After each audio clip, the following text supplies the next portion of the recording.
Good to all of you. मैं देख पा रहा हूँ स्क्रीन पे काफी लोग जुड़े हुए हैं। ठीक है। N S J is asking something. Hand raise आपने किया, बताइए कुछ जानना चाह रहे हैं आप। Yes, Gaurav is there, Pintu is there, Janjala is there, Kunal is there, Kiran is there, okay, Chandan ji there, Mitesh ji, okay okay. So one second, good to all of you. अभी मैं लाइव हो रहा था तो थोड़ा सा स्क्रीन में इशू आ रही थी, but now it has been rectified. चलिए, तो मुझे जरा एक बार कंफर्म कर दीजिए मेरे एंड से everything is fine. From your and मैं जरा जानना चाहूंगा कि ऑडियो वीडियो सब कुछ ठीक है, so that we can proceed for the class.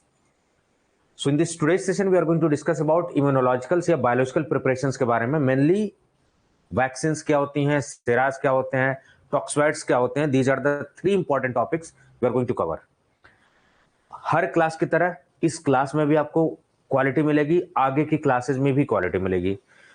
मैं स्टार्ट करूं सेशन, क्योंकि डेली 10, 20, 25, 30 जितने भी बच्चे हैं हर कोर्सेज में वो ज्वाइन हो रहे हैं। सो डेफिनेटली उनके लिए थोड़ा सा मेरा सजेशन है कि कैसे उनको बेस्ट तरीके से यूज करना है, क्योंकि इंडिविजुअल बुक कॉल करेंगे, बहुत सारे लोग कंफ्यूज हो रहे हैं। सो थोड़ा फ्रस्ट्रेशन वाले मैसेज भी ग्रुप में दिख रहे हैं, तो वो सारी चीजें ना हो, that is totally a misunderstanding. तो मिसअंडरस्टैंडिंग ना हो उसके लिए मैं थोड़ा सा आपसे बात करना चाहूंगा कुछ मिनट, फिर मैं स्टार्ट करता हूँ सेशन। इस कोर्स को यूज करने का जो तरीका है पहले मैं थोड़ा सा बता देता हूँ, जो नए हैं, जो लोग नहीं समझ पाए वो समझ लें। दो ऑप्शन ऐप में इंपॉर्टेंट है, one is chat option and second one is store option. जब भी आप कोर्स को परचेज करते हैं आपको कोई बैच कोड की जरूरत नहीं होती है, डायरेक्टली आपको कोर्स का एक्सेस मिलता है। मेरे पास एक रिक्वेस्ट आती है आपको ग्रुप में जोड़ने के लिए, जब मैं उसको टिक ऑप्शन कर देता हूं तो आपको ग्रुप में जोड़ दिया जाता है। तो जो चैट ऑप्शन है उसमें संजय चौहान की पर्सनल चैट है जो कि मैं हूं। ठीक है, आप मेरे से डायरेक्टली ऐप पे भी कनेक्ट हो सकते हैं।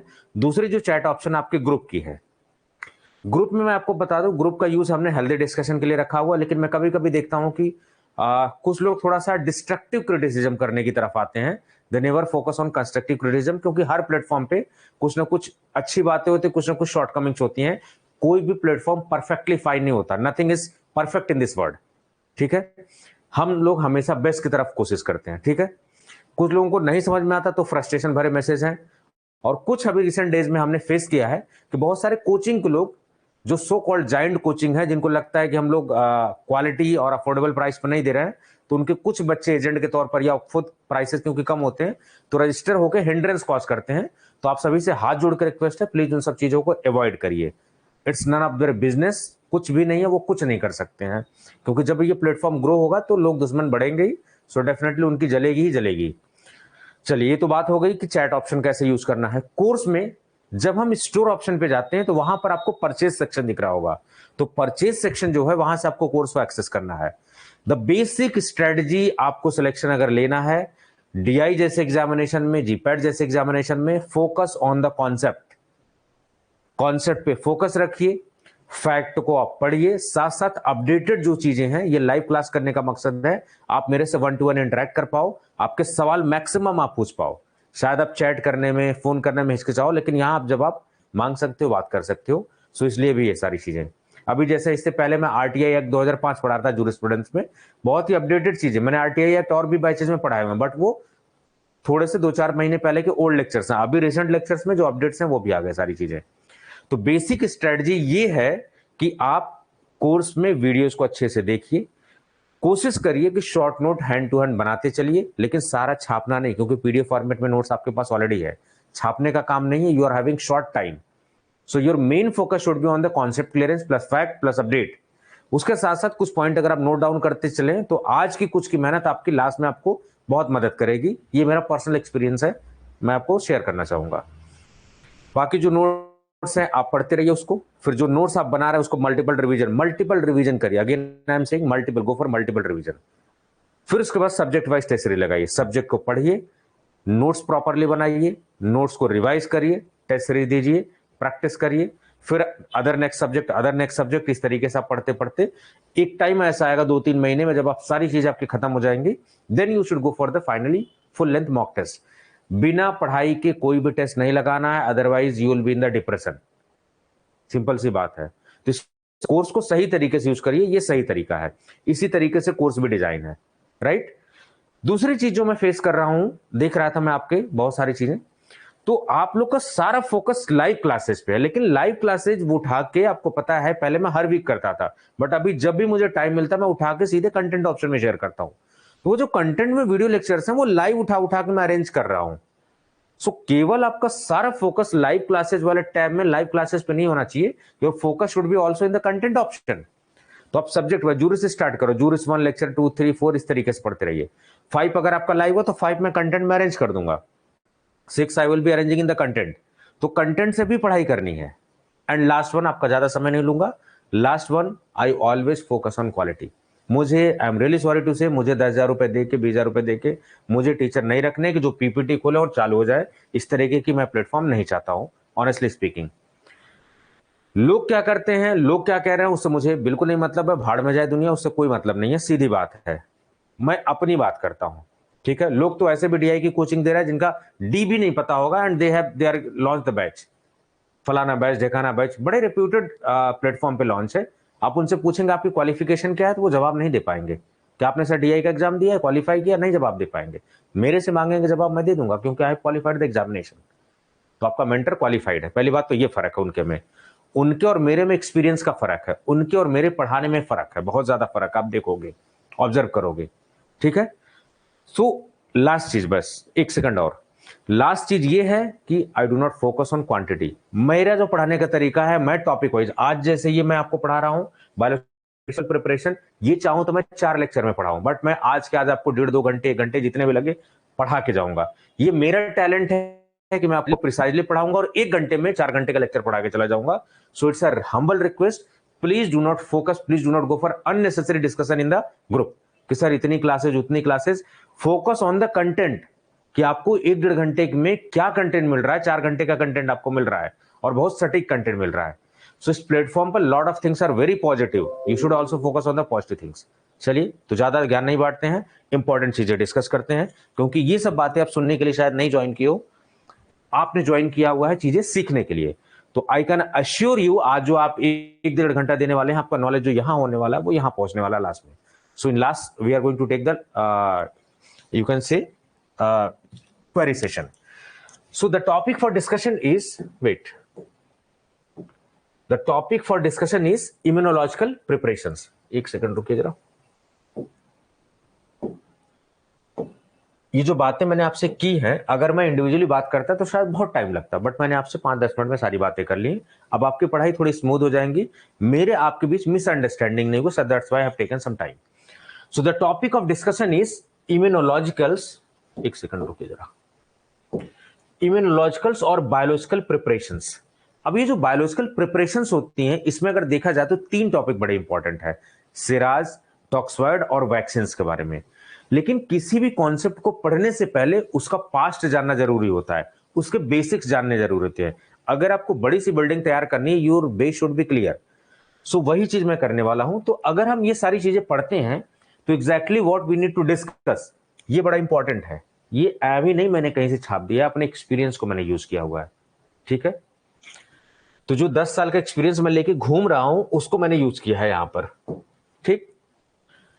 क्या क्या पढ़ना है, ये कैसे मैंने डिसाइड किया, आपके सिलेबस में गया। जैसे अभी मैं देख रहा था गुजरात डीआई के सिलेबस में ये आपको बायोटेक के पार्ट में मिलेगा, यूपीएससी डीआई में ये मिलेगा मैन्युफैक्चरिंग फार्मेसी वाले में, सेम टॉपिक है, टॉपिक इज कॉमन। उत्तराखंड वाले में आपको बायो फार्मास्यूटिक्स एंड फार्मास्यूटिक्स वाले में मिलेगा, same topic is there.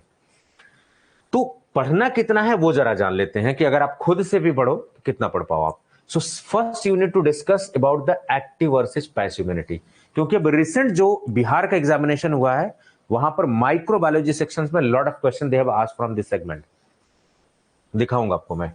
Vaccines क्या होते हैं, इंग्रेडिएंट ऑफ वैक्सीन्स क्या होते हैं, डेवलपमेंट ऑफ वैक्सीन्स। अगर आप केवल पढ़ाने बैठो डेवलपमेंट ऑफ वैक्सीन्स तो एक लेक्चर खत्म हो जाएगा 30-40 मिनट का, बट आज 1-1.5 घंटे में ही मैं आपको सब पढ़ा के भेजूंगा और बेहतरीन तरीके से।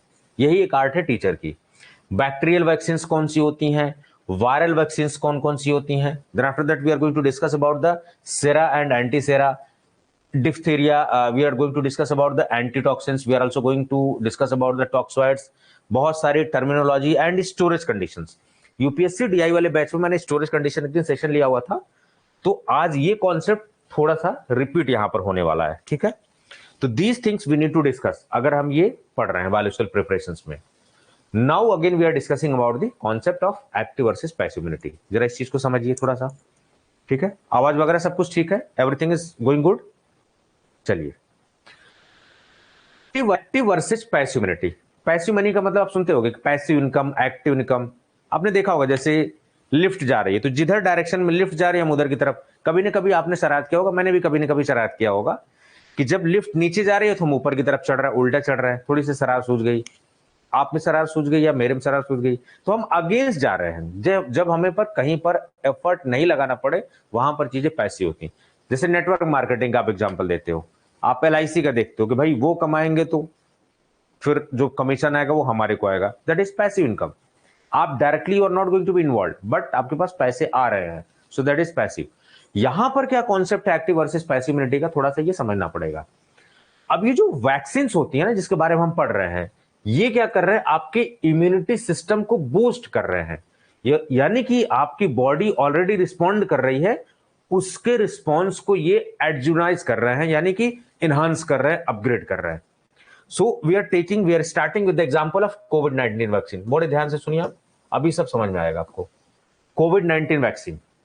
सो कोविड-19 वैक्सीन किस लिए है, अब इसको समझने के लिए थोड़ा एक कॉन्सेप्ट समझते हैं जरा। अब आते हैं हम अपने बोर्ड पर, ठीक है?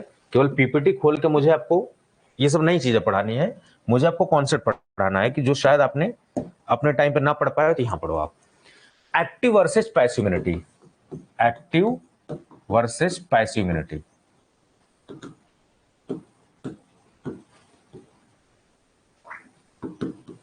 ठीक है, वैक्सीन हम क्या कर रहे हैं, आपके इम्यून सिस्टम को थोड़ा सा अपग्रेड करने के लिए, सिमुलेट करने के लिए, इनहांस करने के लिए, स्ट्रेंथन करने के लिए, जो भी आप वर्ड यूज करो, यूज कर सकते हो आप वर्ड।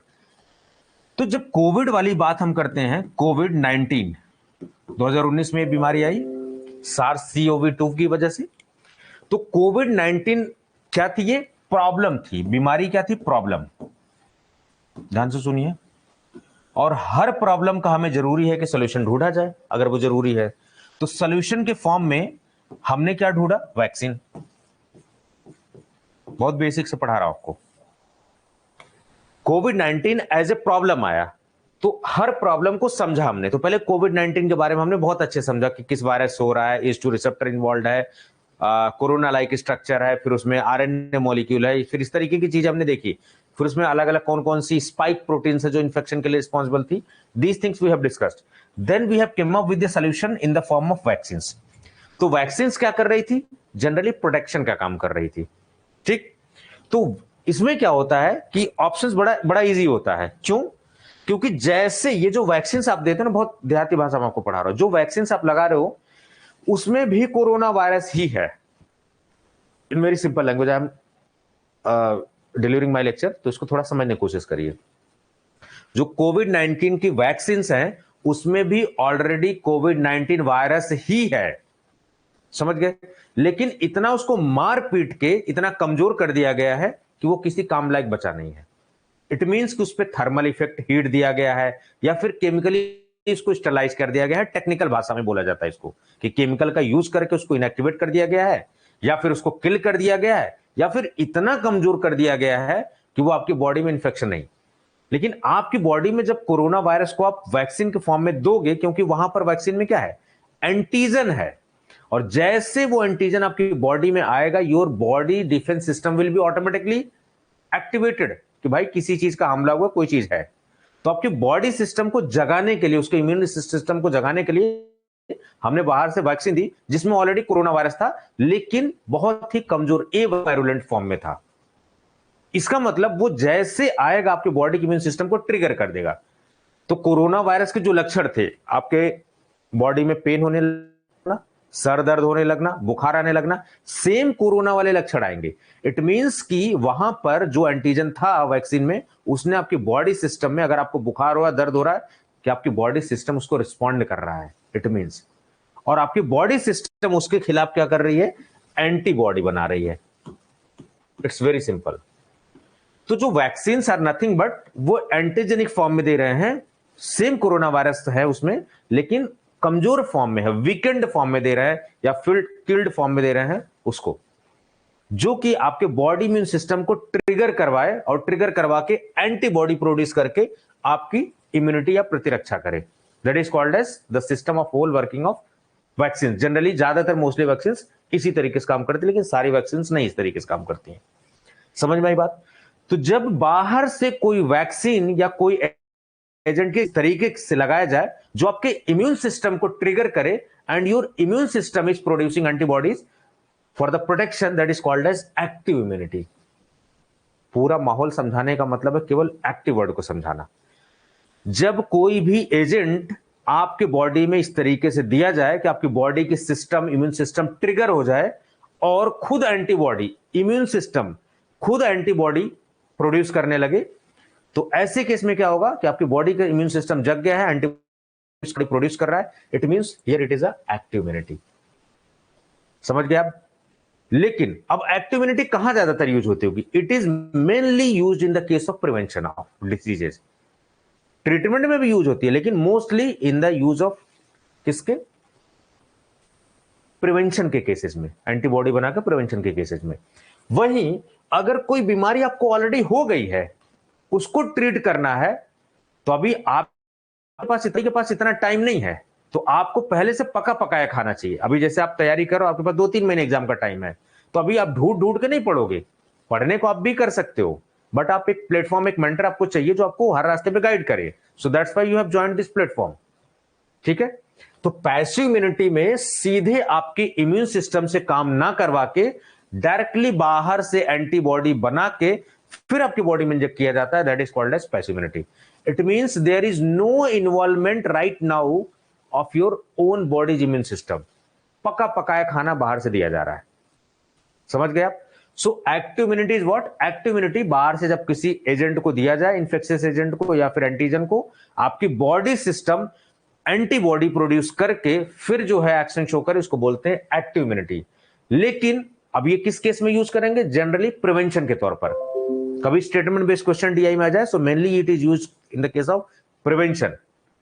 और पैसिव क्या है कि बाहर से एंटीबॉडी सीधे पकी पकाई बनाई हम लेके आ रहे हैं और बॉडी में इंजेक्ट कर दे रहे हैं, जैसे मोनोक्लोनल एंटीबॉडीज। तो अब ये बताइए कि कौन सा लॉन्ग लास्टिंग, आपसे पूछा जाएगा which one is going to be long lasting. क्या आपकी बॉडी का इम्यून सिस्टम वो ज्यादा लॉन्ग लास्टिंग होगा कि जो बाहर से? आप कमेंट बॉक्स में बताइएगा कि long lasting, which immunity is going to be long lasting, active और पैसिव इम्यूनिटी, और किसमें बूस्टर डोजेज ज्यादा जरूरत पड़ेगी, एक्टिव और पैसिव? इसका जवाब आप मुझे बताइए। सो एक्टिव वर्सेस पैसिव हमने कॉन्सेप्ट क्लियर कर लिया। सेम यही चीज I have discussed over here. ठीक है? ये सारी चीजें। तो active immunity results when exposure to a disease organism. एक सेकंड,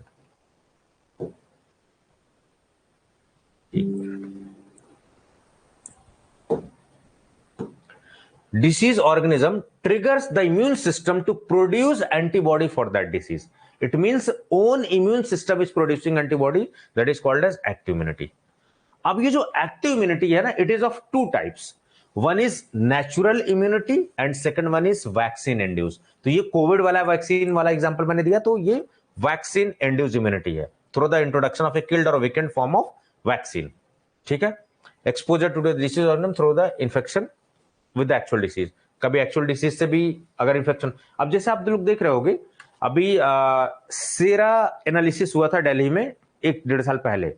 उसमें ये डिटेक्ट करने की कोशिश कर रहे थे कि कितने लोगों के पास कोविड की एंटीबॉडी, जो उससे ये पता लगेगा कितनी पॉपुलेशन को ऑलरेडी कोविड हो चुका है अगर एंटीबॉडी उनकी बॉडी में मिलेगी। तो इस तरीके की चीजें, नेचुरल इम्यूनिटी, कितने लोग कोरोना का इलाज ही नहीं कराने गए, घर बैठे बैठे ठीक हो गए, ऑलरेडी उनके इम्यूनिटी वगैरह हो गई।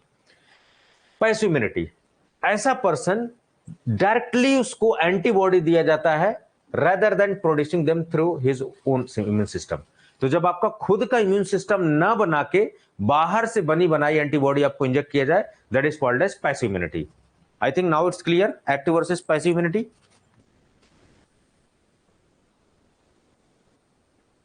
Shweta ji saying active immunity, yes, active immunity is more long lasting. अभी देखेंगे यहां पर, तो न्यू बॉर्न बेबी जो है वो एक्टिव इम्यूनिटी कहां से एक्वायर करता है, सॉरी पैसिव इम्यूनिटी कहां से?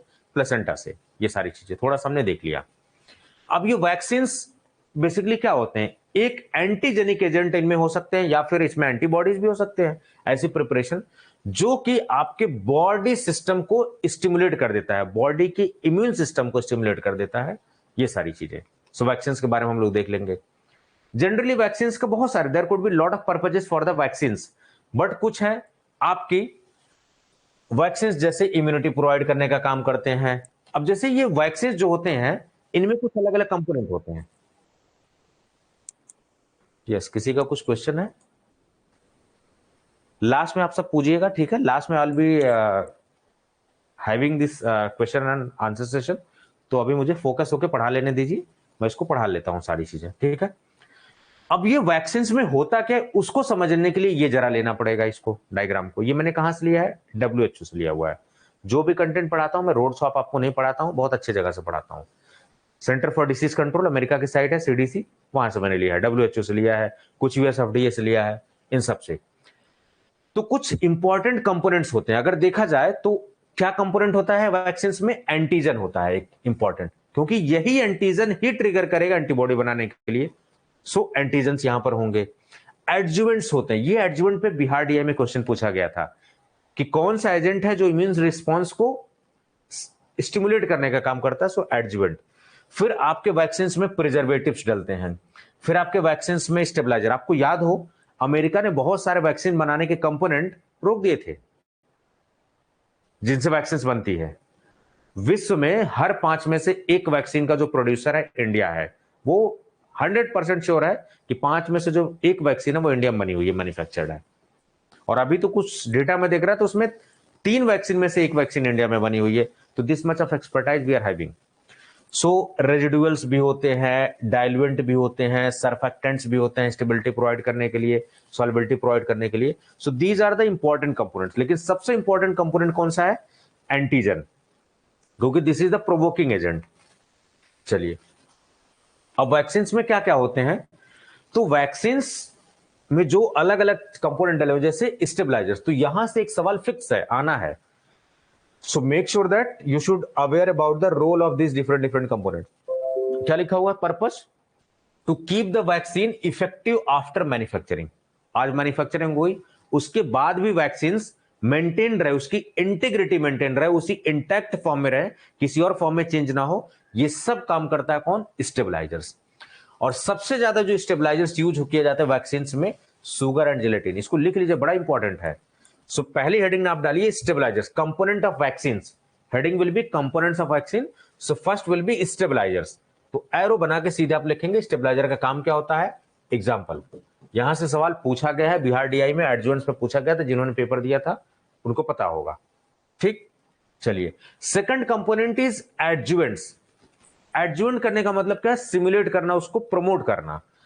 तो to help boost the body response to the vaccine, body का रिस्पॉन्स टू द वैक्सीन, ठीक है। इसको बूस्ट करने के लिए कौन सा कंपोनेंट यूज करते हैं? एडजुवेंट्स, ठीक।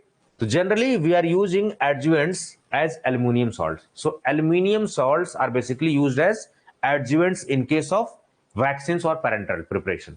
चलिए, ये भी बात हो गई, समझ में आ गई। रेसिडुअल इनएक्टिवेटिंग इंग्रेडिएंट्स, इसका क्या मकसद होता है? तो यहां पर लिखा हुआ टू किल वायरसेज और inactivate toxins during the manufacturing process. आप समझ में आ रहा होगा कि कुछ किल्ड वैक्सीन होती हैं, कमजोर फॉर्म में नहीं, किल्ड करके किया जाता है। तो ये जो किलिंग वगैरह का काम होता है रेसिडुअल इनएक्टिवेटिंग इंग्रेडिएंट से करते हैं, ठीक है। ये सारी चीजें तो जनरली हम लोग यूज करते हैं केमिकल किल करने के लिए formaldehyde, SCHO, formaldehyde. Please write down the answer, it's very important. Formaldehyde we are using. Residual cell culture materials. Okay, so how you are going to use this? To grow enough of the virus or bacteria to make vaccines. क्योंकि antigen कहां से लाओगे आप? उस particular virus से। जैसे मैंने आपको बताया कोविड-19 की वैक्सीन बनाने के लिए तो कोरोना का वायरस तो सैंपल में चाहिए होगा ना, तभी तो वो जाके बॉडी में इम्यून सिस्टम को जगाएगा। तो प्रॉपरली आप enough number of bacteria virus उगा पाओ, उसके लिए आपको residual cell culture material. Cell culture क्यों? क्योंकि आप चारों की चीजें मल्टीप्लाई हो, आप क्लोनिंग कर सको, उनका प्योर कल्चर कर सको, ये सारी चीजें। So main component is egg protein. तो एग प्रोटीन हम लोग रेसिडुअल सेल कल्चर मटेरियल के तौर पर यूज कर रहा है। बिहार DI में ये एडजुवेंट पूछा जा सकता है, पूछा जा चुका है। बाकी और भी पूछा जा सकता है किसी भी DI में। रेसिडुअल एंटीबायोटिक्स ये क्यों डाला जाता है? ठीक है, तो बैक्टीरिया के कंटेमिनेशन को रोकने के लिए ड्यूरिंग मैन्युफैक्चरिंग प्रोसेस। तो नियोमाइसिन, कैनामाइसिन, स्ट्रेप्टोमाइसिन, कुछ एंटीबायोटिक्स हैं जो वैक्सीन में डाली जाती हैं, उनका नाम है neomycin, kanamycin and streptomycin. Option में दिया जाएगा, यू शुड। प्रिजर्वेटिव्स आप सभी को पता है। अच्छा, एक कॉन्सेप्ट आप यहां पर सीख लीजिए, एक सिंगल डोज कंपोनेंट होता है, एक मल्टीपल डोज होता है। मुझे ये बताइए प्रिजर्वेटिव्स किस में डलते हैं, सिंगल डोज में कि मल्टीपल डोज में? Which components are the preferable choice, single dose containers और मल्टीपल डोज कंटेनर्स प्रिजर्वेटिव्स के लिए? इट्स अ कॉन्सेप्ट, अगर आप सीख लिए तो सवाल आप गलत नहीं लगाएंगे, otherwise it's 110% chances are there you are making some mistakes. Single dose बोले तो एम्प्यूल, जिसको डॉक्टर ब्रेक करके तुरंत वन शॉट में लगा देता है। यहां पर क्या, मल्टीपल डोज में वॉयल, एक बार खोला आपने, फिर यूज किया, फिर रख दिया, फिर एनवायरमेंट से एक्सपोज हुआ, फिर आपने यूज किया। So multiple exposure is going to be there, so there is a very high possibility that multiple dose containers are having the preservatives, और preservatives are nothing but chemicals. तो chemical extra डलेगा तो पैसे भी बढ़ेगा, cost भी महंगी बढ़ेगी, रिएक्शन करने के चांसेस भी होंगे, तो ये सारी चीजें कंटेमिनेशन को रोकने के लिए। सो थायोमर्सल, अब देखिए, only in multiple dose vials of flu vaccines, thiomycin. So thiomycin we are using as a preservatives mostly. ठीक है, यहां लिखा हुआ most vaccine do not contain any mercury, mercury वगैरह या हैवी मेटल्स वगैरह हम लोग नहीं रखने की कोशिश करते हैं। सो ओवरऑल देखा जाए तो ये इमेज मैंने वहां से चिपकाई हुई है, ये इमेज आप लिख सकते हैं क्या क्या है। सो यहां से जो एक क्वेश्चन बन सकता है वो एक्टिव वर्सेस पैसिव इम्यूनिटी। अब देखिए, एक्टिव वर्सेस पैसिव इम्यूनिटी में आपको समझना पड़ेगा कैसे क्वेश्चंस आएंगे, कॉन्सेप्ट बेस्ड क्वेश्चन आएंगे, किसमें बूस्टर शॉट की जरूरत पड़ेगी, किसमें लॉन्ग लास्टिंग होगी। तो देखिए यहां मैंने लिखा होगा, यहां पर ये देखिए जी, पैसिव इम्यूनिटी के बारे में मैंने लिखा हुआ है। ठीक, अब देखिए यहां major advantage to passive immunity that protection is immediate, तुरंत आपको पैसिव इम्यूनिटी से, यानी कि अगर कोई बीमारी है या प्रोटेक्शन आप करना चाह रहे हो तो इमीडिएट, जबकि एक्टिव में टाइम लगता है क्योंकि बॉडी धीरे धीरे डेवलप करती है। तो जो चीज धीरे धीरे डेवलप होगी ना वो लॉन्ग लास्टिंग भी होगी। मैराथन दौड़ अब देखा होगा आपने, ठीक है। और पैसिव इम्यूनिटी केवल कुछ हफ्तों या कुछ दिन में, कुछ महीने तक हो सकती है, लेकिन एक्टिव इम्यूनिटी लॉन्ग लास्टिंग। कभी पूछा जा सकता है विच one is long lasting, active immunity. ठीक है, चलिए, तो जो इम्यूनिटी लंबे समय तक नहीं होगी, अब दवाई मान लीजिए कोई एक दवा खाया आपने, एक हफ्ते तक काम कर रही है, कोई दवा एक दिन तक काम कर रही है, तो किसको बार बार खाना पड़ेगा, एक दिन वाले को। तो पैसिव इम्यूनिटी ज्यादा देर ठहरती नहीं, तो पैसिव इम्यूनिटी में ज्यादा बूस्टर डोज लगाने की जरूरत होती है। सो कभी पूछा जाए कि booster dose, more number of booster dose are required in case of which, so passive immunity simply. ठीक है, चलिए, ये सब कॉन्सेप्ट आपका क्लियर होना चाहिए। सो एक्टिव वर्सेस पैसिव से स्टेटमेंट दे देंगे कि जब आपका बॉडी का इम्यून सिस्टम खुद एंटीबॉडी बना के प्रोड्यूस करे, इम्यून सिस्टम को स्ट्रेंथन करे, तो उसको एक्टिव बोलेंगे, passive. Your concept should be clear. So second question they are going to ask from this segment, यहां से बिहार में पूछा गया, so you can expect questions from here. Okay, चलिए, अब इसमें क्या क्या इंग्रेडिएंट होते वो मैंने आपको बता दिया। एंटीजन, अब एंटीजन पूरा, या तो पूरा एंटीजन ले लिया जाए या उसका पार्ट ले लिया जाए, ये सारी चीजें। ठीक है, तो यहां पूरा डिटेल में लिखा हुआ है कि हर इंग्रेडिएंट का एक स्पेसिफिक पर्पज होता है। बिल्कुल सही बात, अभी आपने जस्ट देखा। ठीक है, एंटीजन वही है जो इम्यून रिस्पॉन्स को जनरेट कर रहा है, सारी चीजें। अब इसमें जो एंटीजन है ना, या तो वो पूरा का पूरा एंटीजन या फिर उसका कुछ पार्ट भी लिया जा सकता है, तो भी वैक्सीन बनाई जा सकती है। प्रिजर्वेटिव्स मैंने आपको बताया कि generally vaccine do not have preservatives because they are in single dose, लेकिन जब आपके मल्टीपल डोज हो तो उसमें, तो देखो एक और आपको पता लगा, 2-फिनॉक्सी इथेनॉल भी हम लोग वैक्सीन में यूज करते हैं, इसको लिख लीजिए आप लोग जरा। ठीक है, स्टेबलाइजर्स वगैरह, तो स्टेबलाइजर्स में अगर कभी ऑप्शन में ये लैक्टो सुक्रोज ये सब ना हो, तो जनरली कहीं ऑप्शन में दिया हो कि सुगर्स यूज करते हैं, तो आप लिख लीजिएगा main sugars we are using. तो लैक्टो सुक्रोज यूज करते हैं, अमीनो एसिड में ग्लाइसिन यूज करते हैं, जिलेटिन यूज करते हैं। ठीक है, ये सब रिकॉम्बिनेंट ह्यूमन एल्बुमिन यूज करते हैं, ये सब these are the components use as a stabiliser. तो ये एग्जांपल लिख लीजिए, it's very important, note down करते रहिए, इंपॉर्टेंट। अभी जो सर्फेक्टेंट है, सर्फेक्टेंट क्या करता है, स्टेबिलिटी प्रोवाइड करने का काम करता है, घोलने का सारे कंपोनेंट्स को। तो अब डिफरेंट डिफरेंट ये जो कंपोनेंट है यहाँ पर, इन सब को एक साथ इंटैक्ट रखना, एक सब को घोल के रखना, इसका काम जो होता है वो सर्फेक्टेंट का। Keep all ingredients in the vaccines blended together, सारी चीजें, ठीक है। रेसिडुअल क्यों यूज होते हैं, एडजुवेंट क्यों यूज होते हैं, तो एडजुवेंट में मैंने आपको बताया कि एल्युमिनियम सॉल्ट्स मेनली यूज होते हैं, जैसे aluminium phosphate, aluminium hydroxide, potassium aluminium sulphate, ये सब, ठीक है। चलिए, अब ये वैक्सीन्स डेवलप कैसे होती हैं, तो वैक्सीन्स डेवलप होने का तरीका सिंपली वही ड्रग डिस्कवरी वाला है। थोड़ा सा ड्रग डिस्कवरी के बारे में जरा जान लेते हैं कि वैक्सीन्स कैसे डेवलप होंगी, तो इसको जरा समझ लेते हैं, 5 मिनट इस पे भी ज्ञान बांट लेते हैं। चलिए, vaccine development, next heading is vaccine development. बहुत प्रिसाइज पढ़ रहा है, कुछ भी फालतू नहीं पढ़ रहा है, एकदम काम का पढ़ रहा है। तो वैक्सीन क्यों आप डेवलप कर रहे हो, तो मैंने अपनी प्रिपरेशन के दौरान कुछ चीजें सीखी थी, वो मैं ट्रिक आपको सिखा रहा हूं। वैक्सीन किस लिए आपने ढूंढा, एज ए सॉल्यूशन, और सॉल्यूशन किसका ढूंढा जाता है, प्रॉब्लम। और प्रॉब्लम हमारी क्या है कि हमें पता ही नहीं कि हमारी प्रॉब्लम क्या है। This is the biggest problem. So कोविड-19 बीमारी का नाम है, जो वायरस है उसका नाम है SARS-CoV-2, ठीक है। ये सारी चीजें पता लगी। तो अगर हमें वैक्सीन डेवलप करना है, सो एक फॉर्मुलेशन साइंटिस्ट की तरह आप सोचो, जो मैं नाइपर से पढ़ा हुआ हूं, तो हमें एक रिसर्च अप्रोच सिखाई जाती है, how you know to start. तो ये चीज मैंने नाइपर से ही सीखी हुई है, और खास करके CDRI में जब मेरी ट्रेनिंग हुई, वहां पर मैंने सीखा सारी चीजें। तो ये जो कोविड-19 जो बीमारी है आपकी, इसका सोल्यूशन हमें ढूंढना है। तो सबसे पहले बीमारी को बहुत अच्छे से जानना पड़ेगा। तो आपने देखा होगा खूब सारे डिस्कशन हुआ, तो पता लगा कि ACE2 रिसेप्टर इन्वॉल्व है यहां पर। पता लगा कि कुछ इस तरीके का स्ट्रक्चर है, उस पर स्पाइक प्रोटीन्स है, and these are the responsible component for the infection. Spike proteins कुछ जेनेटिक कंपोनेंट्स में है। तो वुहान इंस्टीट्यूट, वहां से भी पता लगा, Indian institute of virology Pune से भी पता लगा इसका स्ट्रक्चर। तो कुछ बेसिक जानकारी हमने जुटाई साहब, चलिए बेसिक हमने जानकारी जुटा ली, ठीक। तो सबसे पहले वैक्सीन को डेवलप करने के लिए हमें पहले डिसीज के बारे में जानना पड़ेगा। मैंने आपको क्या भी ट्रिक सिखाई कि अगर आपको सॉल्यूशन ढूंढना है, you need to come up with this problem. Research क्या है, तुक्का है। रिसर्च जो आप PhD करते हो, मास्टर्स और दुनिया भर की पोस्ट डॉक सब कर डालते हो, this is all about looking for the solutions. कुछ लोग पैसा देकर डिग्री खरीदते हैं, वो बात अलग है, but mostly you are looking for the solutions. Research is associated with solutions oriented approach.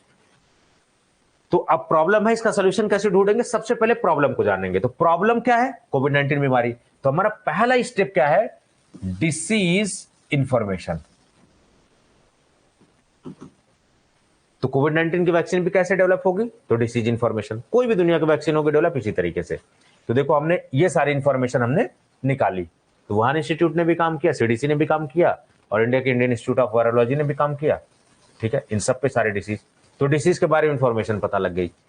लेकिन साहब ये जो बीमारी है ना, ये किसी एक पर्टिकुलर टारगेट से हो रही होगी, टारगेट इन्वॉल्व होगा, और इसी टारगेट पे ही हमें ड्रग को बाइंड करानी है अपनी, जो वैक्सीन हम बनाने वाले हैं।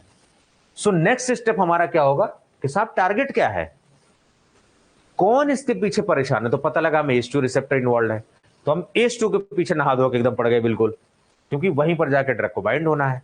क्योंकि जब तक ड्रग हो, हार्मोन हो, उसको लिगैंड मॉलिक्यूल करते हैं। Well ligand molecule is bind with the receptor, then it is going to show some conformational changes.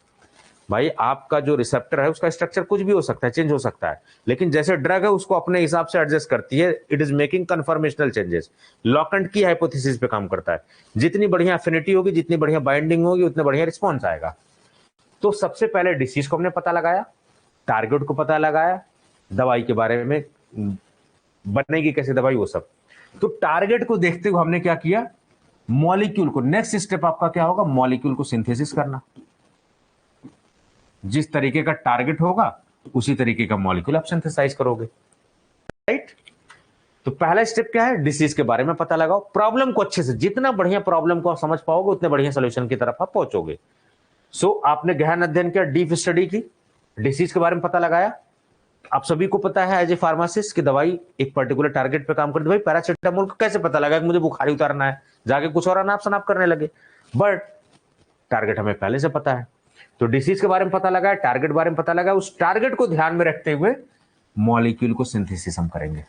लेकिन हम एक ही थोड़े लेके चलेंगे, हजारों मॉलिक्यूल सिंथेसाइज करेंगे। तो ढेर सारे मॉलिक्यूल हम हजारों सिंथेसाइज कर रहे हैं, लेकिन उसमें से कुछ ही अपन के काम के होंगे, तो उनको बोलेंगे लीड कंपाउंड। ध्यान से सुनिए, सब बहुत पूछा जाता है। लीड कंपाउंड यानी ऐसे कंपाउंड जिनमें कुछ एक्टिविटी हो जो हमारे काम लायक हो, लीड कंपाउंड। बाकी को हमने रिजेक्ट कर दिया क्योंकि सबको साथ नहीं लेके चल सकते आप, ठीक है। ये लीड कंपाउंड हम जो पता करते हैं जिस टेक्निक से, उसको बोलते हैं high throughput screening, HTS screening. HTS screening से पता लगा लिया, मॉलिक्यूल के हमने सिंथेसिस करा लिया। अभी अपन के पास डिसीज की इंफॉर्मेशन आ गई, टारगेट के बारे में पता लग गया, मॉलिक्यूल हमने उसी के हिसाब से सिंथेसिस कर लिया। अब इन दोनों की डॉकिंग कराएंगे। पीएचडी कर रहे हैं या फिर एम फार्मा कर रहे हैं या फिर इंडस्ट्री में काम कर रहे हैं, docking is an very good area जहां पर आप काम कर सकते हो, बहुत काम चल रहा है डॉकिंग के। तो डॉकिंग में हम लोग क्या करते हैं, ड्रग को रिसेप्टर से बाइंड करा के देख रहे हैं, क्योंकि अपन के रिसेप्टर को पता लग गया, बाइंड करा के इसको देखेंगे। तो ये सारा जिस टेक्निक्स होता है उसको बोलते हैं कंप्यूटर एडेड ड्रग डिजाइन, और इसी को बोलते हैं मॉलिक्यूलर डॉकिंग।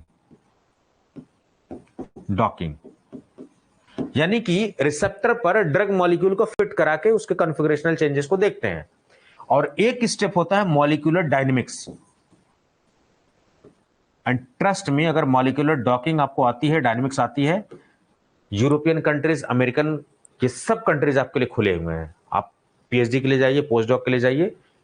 मेरा एक दोस्त अभी जो मेरे साथ पढ़ा रहा था, सिद्धार्थ नाम था, सीधे केवल मॉलिक्यूलर डॉकिंग, इतनी तगड़ी बंदे की मॉलिक्यूलर डॉकिंग, पहुंच गया अमेरिका फ्लोरिडा में, इसमें पीएचडी कर रहा है वो।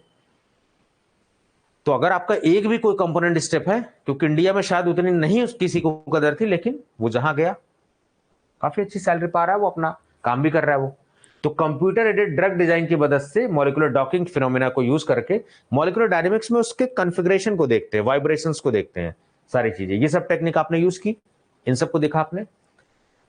फिर नेक्स्ट स्टेप आपका क्या होगा, pre clinical study. Pre clinical, clinical बोले तो इंसानों में, इंसानों से पहले कहां पर होगी, या तो लैब बेस्ड स्टडी होगी या फिर आपकी जानवरों पे एनिमल बेस्ड स्टडी होगी। और लैब बेस्ड स्टडी को हम लोग generally in vitro in vivo study दोनों आप बोल सकते हो, या in vitro mainly studies we are going to perform. और यहां पर कौन सी गाइडलाइन फॉलो होती है, GLP, good laboratory practices.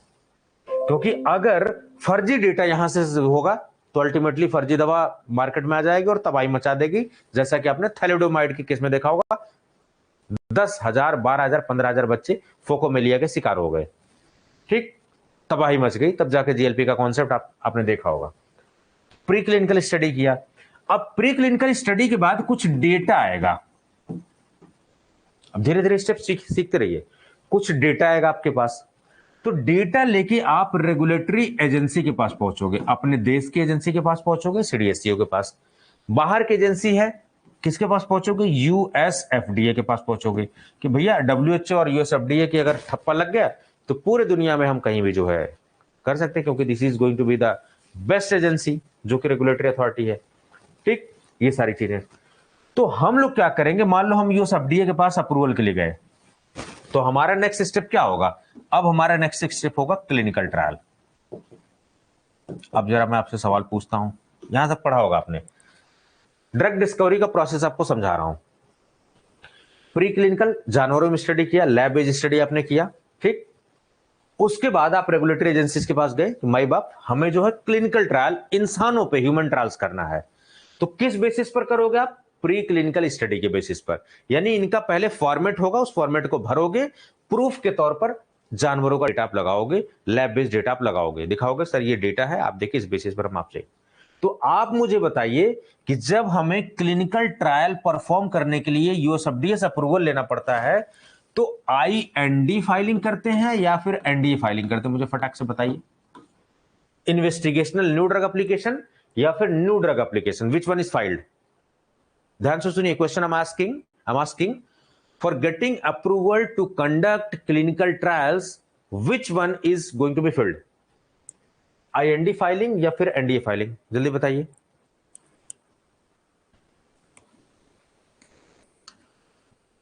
Yes, क्योंकि नई दवा है, उसमें पता लगाना इन्वेस्टिगेशनल, अब इसके बारे में कुछ नहीं पता है, बिल्कुल सब लोल है उसके बारे में।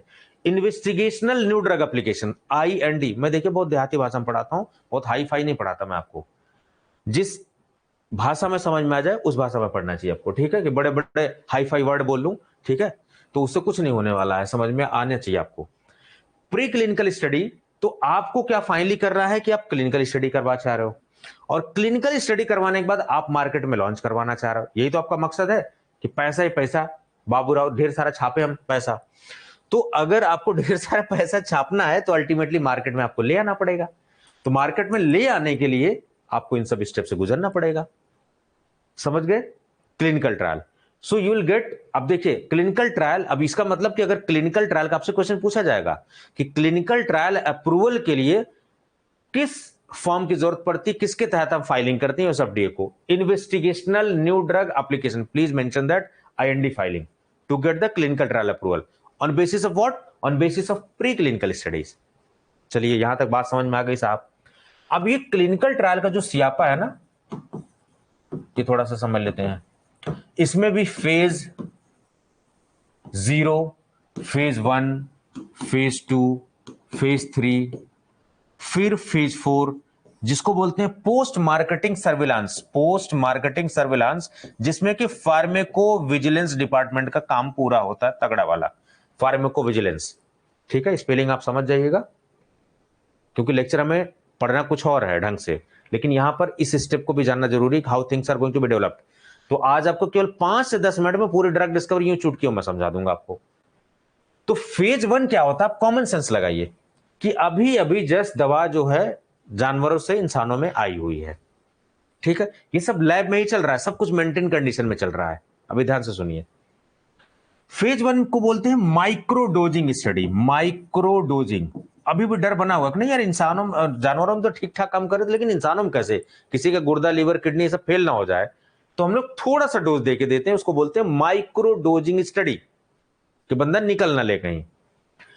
फिर उसके बाद थोड़ा सा कॉन्फिडेंस बढ़ा तो थोड़ा सा हमने डोज बढ़ाया यहां पर, तो सेफ्टी, ड्रग की सेफ्टी, टॉलरेबल डोज देखने के लिए, ये सब करने के लिए, तो यहां पर हम थोड़ा सा डोज बढ़ा देते हैं। हेल्दी पेशेंट्स को प्रेफर करते हैं, ठीक है, डिसीज पेशेंट भी ले सकते हैं but mostly we prefer healthy patients. फिर थोड़ा सा कॉन्फिडेंस आया, फिर हमने थोड़ा सा डोज बढ़ा के देखा, टॉलरेबिलिटी देख रहे हैं कि कितना 50 mg 100 mg 80 mg कितना झेल ले रहा है वो, टॉलरेबल डोज हम देखते जा रहे हैं। अभी कुछ लोगों में वो 50-100 लोगों में हो रहा था, अभी 200-300 में होने लगा वो, अभी एक जगह हो रहा था मल्टीपल सेंटर पे होने लगा। अभी ब्लाइंडेड स्टडी यहां से स्टार्ट हो जाएंगी।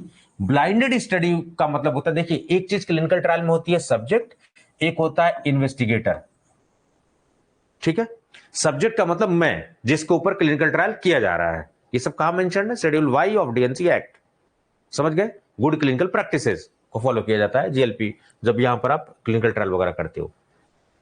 एक है इन्वेस्टिगेटर, जब सब्जेक्ट को ना पता हो कि भाई मेरे ऊपर कौन सी दवा का प्रयोग किया जा रहा है, that is called as single blinded studies, आंख नहीं फोड़ा जाता है। ब्लाइंडेड का मतलब कि जब सब्जेक्ट को, तो उसी को अंग्रेजी भाषा में बड़ा हाई फाई लिख दिया जाता है, व्हेन सब्जेक्ट इज अननोन और अनअवेयर टू द ट्रीटमेंट ही और she is receiving, that is called as single blinded studies. क्यों किया जाता है, प्लेसिबो इफेक्ट चेक करने के लिए, फॉल्स रीडिंग ना दे दो, बायस डेटा ना आ जाए। सेकंड कौन, इन्वेस्टिगेटर, डॉक्टर, फिजिशियन। जब फिजिशियन को भी नहीं है, किसी तीसरे ने पकड़ा कि भैया ले जाओ ठोक दो तुम उसको भी नहीं पता है, सब्जेक्ट को भी नहीं पता, इन्वेस्टिगेटर को भी नहीं पता, डबल ब्लाइंडेड स्टडी। मकसद क्या है, डेटा बायसनेस को कम किया जा सके, रोका जा सके, this is the main ultimate मकसद, राइट। चलिए फिर फेज 3 ट्रायल हुआ, आपने देखा होगा कोवैक्सीन का डेटा सबमिट हुआ WHO में, अप्रूवल नहीं मिला भारत को, बेटा जाओ होमवर्क करके आओ, फिर उसके बाद जो सारी चीजें होंगी, फिर इंडिया ने जो है वो सारी चीजें किया, भारत ने सबमिट किया उसको, फिर जाके फाइनली जो है कोवैक्सीन के बारे में सारी चीजें मिली। बाबा रामदेव परेशान हो रहे थे कोरोनिल के लिए कि सारी चीज, लेकिन डेटा इनकम्प्लीट था, इस वजह से उनको अप्रूवल नहीं दिया गया। अब यहां पर जब सारी चीजें, डेटा आपकी फेज 3 ट्रायल आ गई, स्टैब्लिश हो गई कितनी % इफेक्टिव है आपकी वैक्सीन, अब आपको क्या करना है, यहां से दवा मार्केट में लॉन्च हो जाएगी, finally drug is in the market. यही तो आपका सालों से सपना था कि पैसा ही पैसा, फाइनली वो दिन आ गया मार्केट में। अब ये बताइए कि अगर यहां पर जीएलपी ना फॉलो किया जाए, क्लिनिकल ट्रायल में गुड क्लिनिकल प्रैक्टिसेस ना फॉलो किया जाए, तो यहां जो फर्जी डेटा सबमिट होगा रजिस्ट्रेशन के लिए, और गलती से अगर फर्जी ड्रग आ गई तो पूरे समाज में पूरे उसमें तबाही मचा देगी। उसका एग्जांपल थैलेडोमाइड ट्रेजेडी आपने देखा होगा, ठीक है, सल्फोनामाइड की ट्रेजेडी थी 80s में, ठीक है, वो सब आपने देखा होगा। तो ये सब इसीलिए जीएलपी, जीसीपी, ये सब कॉन्सेप्ट आया, ठीक है, जीएमपी, इसीलिए सब कॉन्सेप्ट आया। चलिए ये सब आ गया, लेकिन इतना ही काम नहीं होता है। उसके बाद जो ट्रायल होता है उसको बोलते हैं पोस्ट मार्केटिंग सर्वेलेंस। बाजार में आने के बाद अनाथ नहीं छोड़ा जाता है, दवा को देखा जाता है कि हो क्या रहा है। तो आप सभी को याद है जब कोविड की वैक्सीन आई थी कोविशील्ड, तो कुछ लोगों को क्लॉटिंग की प्रॉब्लम आ रही थी, कार्डियक अरेस्ट की प्रॉब्लम आ रही थी, तो उन्होंने बोला कि कृपया इस नंबर पर सुझाव हेतु कॉल करें या फिर शिकायत दर्ज कराने हेतु कॉल करें। तो उसको बोलते हैं फार्मेको विजिलेंस डिपार्टमेंट। आजकल पीवीपीआई है, pharmacovigilance programme of India. कौन कर रहा है? इंडियन फार्माकोपिया कमीशन गाजियाबाद, वो सारी चीजें कर रहा है, ठीक है। ये तो अपने नपे तुले एकदम बिल्कुल पेशेंट लिए कंट्रोल कंडीशन में सब कुछ हो रही है, लेकिन दवा तो बाबू भैया ये आएगी मार्केट में 130 करोड़ जनता के साथ। कोई साउथ का बंदा है, कोई ईस्ट का बंदा है, कोई गुजरात का है, कोई कहां का, यूपी का है, डिफरेंट वेरिएशन होने वाली है। अभी यहां तो केवल 100, 200, 3000, 5000 में हो रही थी, जैसे 3 में मल्टीपल सेंटर पे होने लगी। देखो यहां पर कुछ सिलेक्टेड में हुई, यहां पर 200, 400 में होने लगी, यहां पर कई हजारों में होने लगे। यहां से ब्लाइंडेड स्टडी हो गई, यहां पर मल्टीपल सेंटर में स्टडीज होने लगी। यानी कि क्लिनिकल ट्रायल कंट्रोल्ड है, लेकिन वो दवाई 130 करोड़, 140 करोड़ जितनी भी हमारी पॉपुलेशन है करंट में, उसमें किस तरीके से बिहेव करेगी, वहां तो सीन अलग है। इसीलिए फार्माकोविजिलेंस को लाया गया, क्योंकि यहां क्लिनिकल ट्रायल में सब कुछ कंट्रोल तरीके से किया गया है, but here its actual situation कि अब कैसा काम करने वाली है। क्योंकि वहां तो मान लो जैसे डायबिटीज के पेशेंट में ट्रीट किया गया तो बीमारी पहले वो प्रोवोक करा के तब टेस्ट किया गया। अभी तो यहाँ डायबिटीज के साथ साथ बीपी वाले भी पेशेंट है, अस्थमा वाले भी पेशेंट है, तो उनके अंदर दवाई कैसे काम करने वाली है। So here things are going to be change, इसलिए फार्माकोविजिलेंस बहुत जरूरी है। फार्माकोविजिलेंस प्रोग्राम ऑफ इंडिया भारत सरकार चला रही है आईपीसी की मदद से, कोऑर्डिनेशन सेंटर की। एज ए फार्मासिस्ट आपकी मोरल रिस्पॉन्सिबिलिटी बनती है, आप एडीआर का फॉर्म डाउनलोड करें, उसको भरिए, उनका जो एडीआर पीवीपीआई ऐप है उस पर आप रिपोर्ट करिए, कुछ भी गड़बड़ होती है, साइड इफेक्ट वगैरह सब सारी चीजें, everything should be. Helpline number है उस पर कॉल करिए, it's your whole soul responsibility. तो अब पूछा जाएगा कि ये जो मार्केटिंग अप्रूवल है इसको लेने के लिए कौन सा फॉर्म भरा जाएगा यूएसएफडीए को? तो करेक्ट ऑप्शन होगा आपका एनडीए, न्यू ड्रग एप्लीकेशन। तो आईएनडी आपको पता होना चाहिए, क्लिनिकल ट्रायल के लिए आईएनडी किस डेटा के बेसिस पर? Pre clinical. लेकिन अभी आपके पास तो मार्केटिंग अप्रूवल लेना है, तो यूएसएफडीए के पास न्यू ड्रग एप्लीकेशन फॉर्म भरोगे आप, और किस डेटा के बेसिस पर? फेज 1, 2, 3, 4 डेटा के बेसिस पर और पिछले ट्रायल के डेटा के बेसिस पर, बट मेन डेटा यही होगा। समझ में आ गई ये सारी चीजें? तो पूरा ये ड्रग डिस्कवरी का प्रोसेस है, आप समझ लीजिए। कहां से दवाई स्टार्ट हुई थी? यहां से, disease information, target identification, molecule synthesis, lead compound का भी डेफिनेशन आपसे पूछा जा सकता है, व्हाट इज लीड कंपाउंड। जैसे नहीं कुछ मार्केटिंग वाले लोग होते कहते आज लीड मिला क्या, कोई कोई लोन वगैरह आपको लिया क्या उसने? लीड का मतलब कुछ आपके अपन के फार्मेसी भाषा का मतलब होगा लीड का मतलब कि कुछ ना कुछ उसमें कंपाउंड में है एक्टिविटी अपन के काम की, हाई थ्रूपुट स्क्रीनिंग के थ्रू, ठीक है। अब ढेर सारे बच्चे आ रहे हैं, उसमें से कौन सेलेक्ट होगा? तो स्क्रीनिंग तो करती, यहां पर स्क्रीनिंग हमने किया, हाई थ्रूपुट स्क्रीनिंग। फिर डॉकिंग वगैरह को देख के हमने CAD, molecular docking, molecular dynamics का मैंने बताया रोल, प्री क्लिनिकल का बताया, जीएलपी का रोल बताया, फिर ये क्लिनिकल ट्रायल का बताया, आईएनडी एनडीए फाइलिंग के बताया। चलिए एक और ज्ञान बांट देता हूं आपको, जो ब्रांडेड जेनरिक वर्सेस ब्रांडेड का कॉन्सेप्ट है ये भी थोड़ा सा समझ लीजिए, 1 मिनट बस। जेनरिक दवाएं इंडिया में जिनका पेटेंट एक्सपायर हो गया, जो केमिकल नेम से भी करेंगे, सिंपली दैट्स इट। जेनरिक दवा को बस ये साबित करना होता है कि जो ब्रांडेड ड्रग है उससे सेम डोज है, सेम स्ट्रेंथ है, सेम इफेक्ट है। तो जब यही साबित कर दिया गया कि सब कुछ सेम है, वो साबित होता है बायो इक्विवेलेंस स्टडी से, राइट। और यूएसएफडीए से अगर आपको अप्रूवल लेना है तो कौन सा फॉर्म भरोगे? ANDA, full form will be abbreviated new drug application. So ANDA filing is done for the approval of generic drugs, ANDA abbreviated, ठीक। और कौन सी मेनी स्टडी परफॉर्म करनी होती है जेनेरिक ड्रग्स अप्रूवल के लिए? Bio equivalence study. It means कि ये सब सियापा नहीं है कि डिसीज ये सब दुनिया भर की ये सब पता लगाओ, कुछ भी ये सब सारी चीजें, nothing is going to be there. पैसा अपने आप कम हो जाएगा। तो जब पैसा कम होगा तो जो 1 रुपए का टैबलेट थी वो 10 पैसे में 25 पैसे में मिलने लगेगी। लेकिन एज ए फार्मासिस्ट अगर हम जेनेरिक ड्रग्स को नहीं प्रमोट करेंगे तो कौन प्रमोट करेगा? सरकार जन औषधि केंद्र खोल रही है, फिजिशियंस को प्रेशराइज कर रही है कि भाई आप लिखिए, लेकिन गलतफहमी अपन लोग में ये फैली हुई कि नहीं आ रही, इतनी अच्छी नहीं काम करती है, सब स्टैंडर्ड होती है। बट सब स्टैंडर्ड कैसे होगी जब उसका आधार ही यही है कि आपको इक्विवेलेंट प्रूफ करना, then why it is sub standard? Absolutely not. तो as a pharmacist your whole soul responsibility there. तो एनडीए फाइलिंग के बारे में जान लिया, बायोइक्विवेलेंस स्टडी के बारे में जान लिया, ये सब। Now coming on our topic. तो डेवलपमेंट ऑफ वैक्सीन मैंने आपको बता दिए 10 मिनट के ज्ञान में, ठीक है? यही सेम चीजें लिखी हुई हैं, देखिए। तो how vaccine are going to be developed, ठीक है? फेज 1 में कुछ स्मॉल नंबर हम लोग करते हैं, राइट डोज को डिटरमाइन करते हैं, जनरली हेल्दी वॉलंटियर्स हम लोग लेते हैं, इसमें स्मॉल नंबर हम ले रहे हैं। फेज 2 में हम लोग थोड़ा सा बढ़ा देंगे 100, और ये सब सेफ्टी और इसकी सारी चीजें करेंगे। मल्टीपल ट्रायल्स होने लगेंगे, कंपैरेटर ग्रुप होगा जिससे हम लोग तुलना करेंगे, ये सब।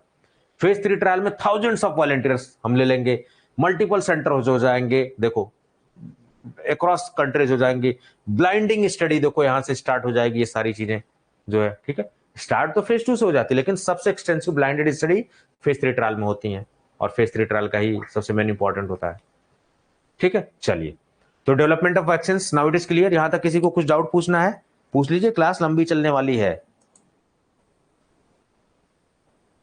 ये क्लास लंबी चलने वाली है। I am not going to focus on number of classes, यही मेरे और लोगों में फर्क है, मैं आपको समझाना चाह रहा हूं यही, कि आज मैं पढ़ा के रोक दूं, फिर कल पढ़ाऊं, फिर स्टोरेज पढ़ाऊं, फिर उसको 4 लेक्चर में दिखाऊं। तो आज 4 लेक्चर हुआ था, सर ने 4 लेक्चर लिया था, कुछ फायदा नहीं है। मैं टॉपिक वाइज आपको पढ़ाऊंगा, 1.5 घंटा 2 घंटा पढ़ा के खत्म।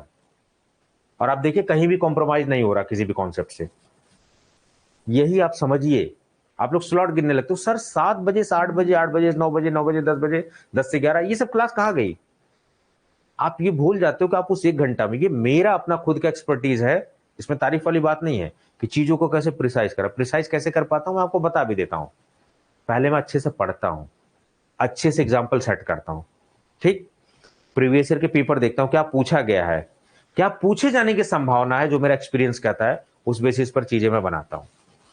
तो 4 घंटे का लेक्चर मैं 1 घंटे में कर पाता हूं, पढ़ा आपको 1.5 घंटे पढ़ा रहा हूं, लेकिन ट्रस्ट में आज मैं दोपहर से लगा हुआ था इसके पीछे बनाने के लिए। कम से कम I have given minimum 3 hours for preparing this lecture. But आपको लगता है कि सर 1 घंटे 1.5 घंटे में पढ़ा के निपटा के चले गए, बट पीछे बैकएंड में 3 घंटे की मेहनत होती है। और कभी ये रिकॉर्डेड सेशंस आएगा, उसको अपलोड करना इंटरनेट पे, फिर एडिटिंग करना, दुनिया भर की चीजें होती हैं। तो एक लेक्चर आने में काफी टाइम लगता है क्वालिटी वाइज, ठीक है? चलिए, next heading will be type of vaccine. यहां से भी सवाल बिहार डीआई में पूछा गया था, in your DI examination I am 110% sure कि सब कुछ। प्रियंका सिंह, सर इसका पीडीएफ कंटेंट ऑप्शन से लेना, यस, सब कुछ कंटेंट ऑप्शन से। जो भी कंटेंट है आपका है लाइव क्लासेस से मैं उठा के अभी कंटेंट में जोड़ दूंगा आपको ये। तो आपको कंटेंट में, आप जिस भी बैच में है उस बैच में सिलेबस में जहां पर ये है वहां पर ये दिखने लगेगा लेक्चर, आपको मैं सीधे उठा के वहां डाल दूंगा, और आपको पीडीएफ भी अपलोड कर दूंगा मैं, ठीक? तो क्लास के बाद जैसे टॉपिक खत्म होता है पीडीएफ अपलोड करता हूं, एक आध दिन के अंदर या फिर तुरंत इंस्टेंटली हो जाएगी। सो टाइप ऑफ वैक्सीन में 2 तरीके हैं, ठीक है? एक होती है बैक्टीरियल वैक्सीन, एक होती है वायरल वैक्सीन। बट इन दोनों कैटेगरी में बैक्टीरिया में भी कुछ किल्ड वैक्सीन होती हैं, कुछ लाइव एटेन्यूएटेड वैक्सीन होती हैं। किल्ड का मतलब कि मार के, उनके जो फॉर्म है, जो स्ट्रेन है, उसको मार दिया गया है केमिकल्स का यूज करके, हीट का यूज करके।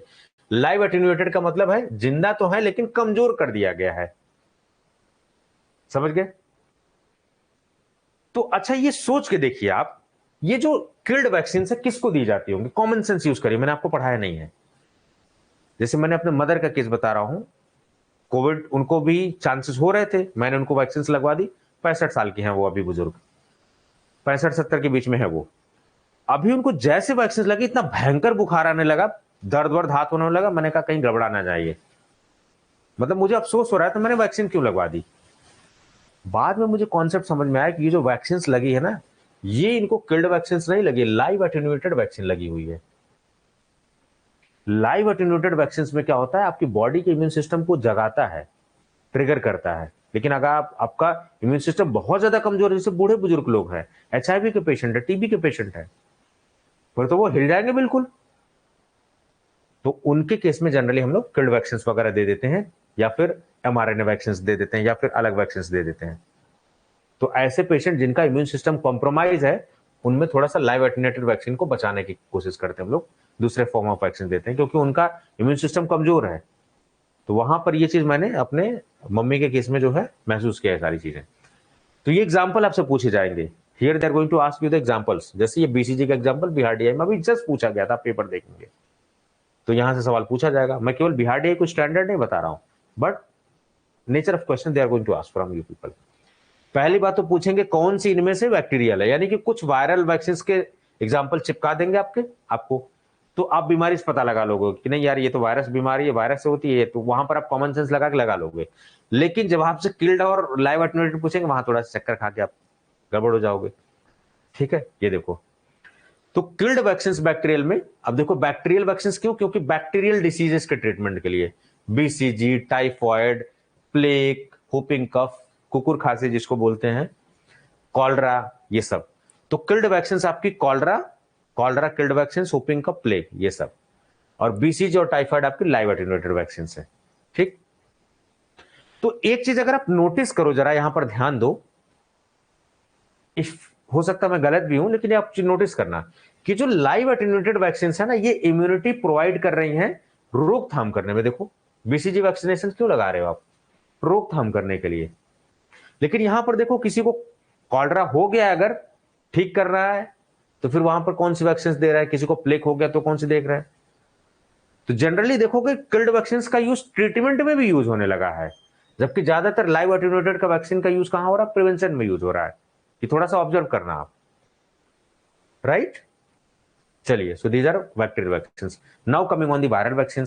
तो वायरल वैक्सीन में किल्ड में कौन सी है, रेबीज, इन्फ्लुएंजा और hepatitis A and B. Rabies का टीका कब लग रहा है, कुत्ता काटा हुआ आपको ठीक करना है, रेबीज का टीका आपने लगवा दिया। तो किल्ड वैक्सीन जनरली ट्रीटमेंट के लिए आपको देखने को मिलेंगे, जबकि प्रिवेंशन के लिए आपको यहाँ पर देखो मम्स, रुबेला, ठीक है, एमएमआर वैक्सीन आपने नाम सुना होगा, ओरल पोलियो वैक्सीन या Sabin vaccine, live attenuated vaccine. तो ओरल, मम्स, रुबेला, एमएमआर जिसको बोलते हैं, ये सब किसका एग्जांपल है, लाइव एटेन्यूएटेड का है, राइट।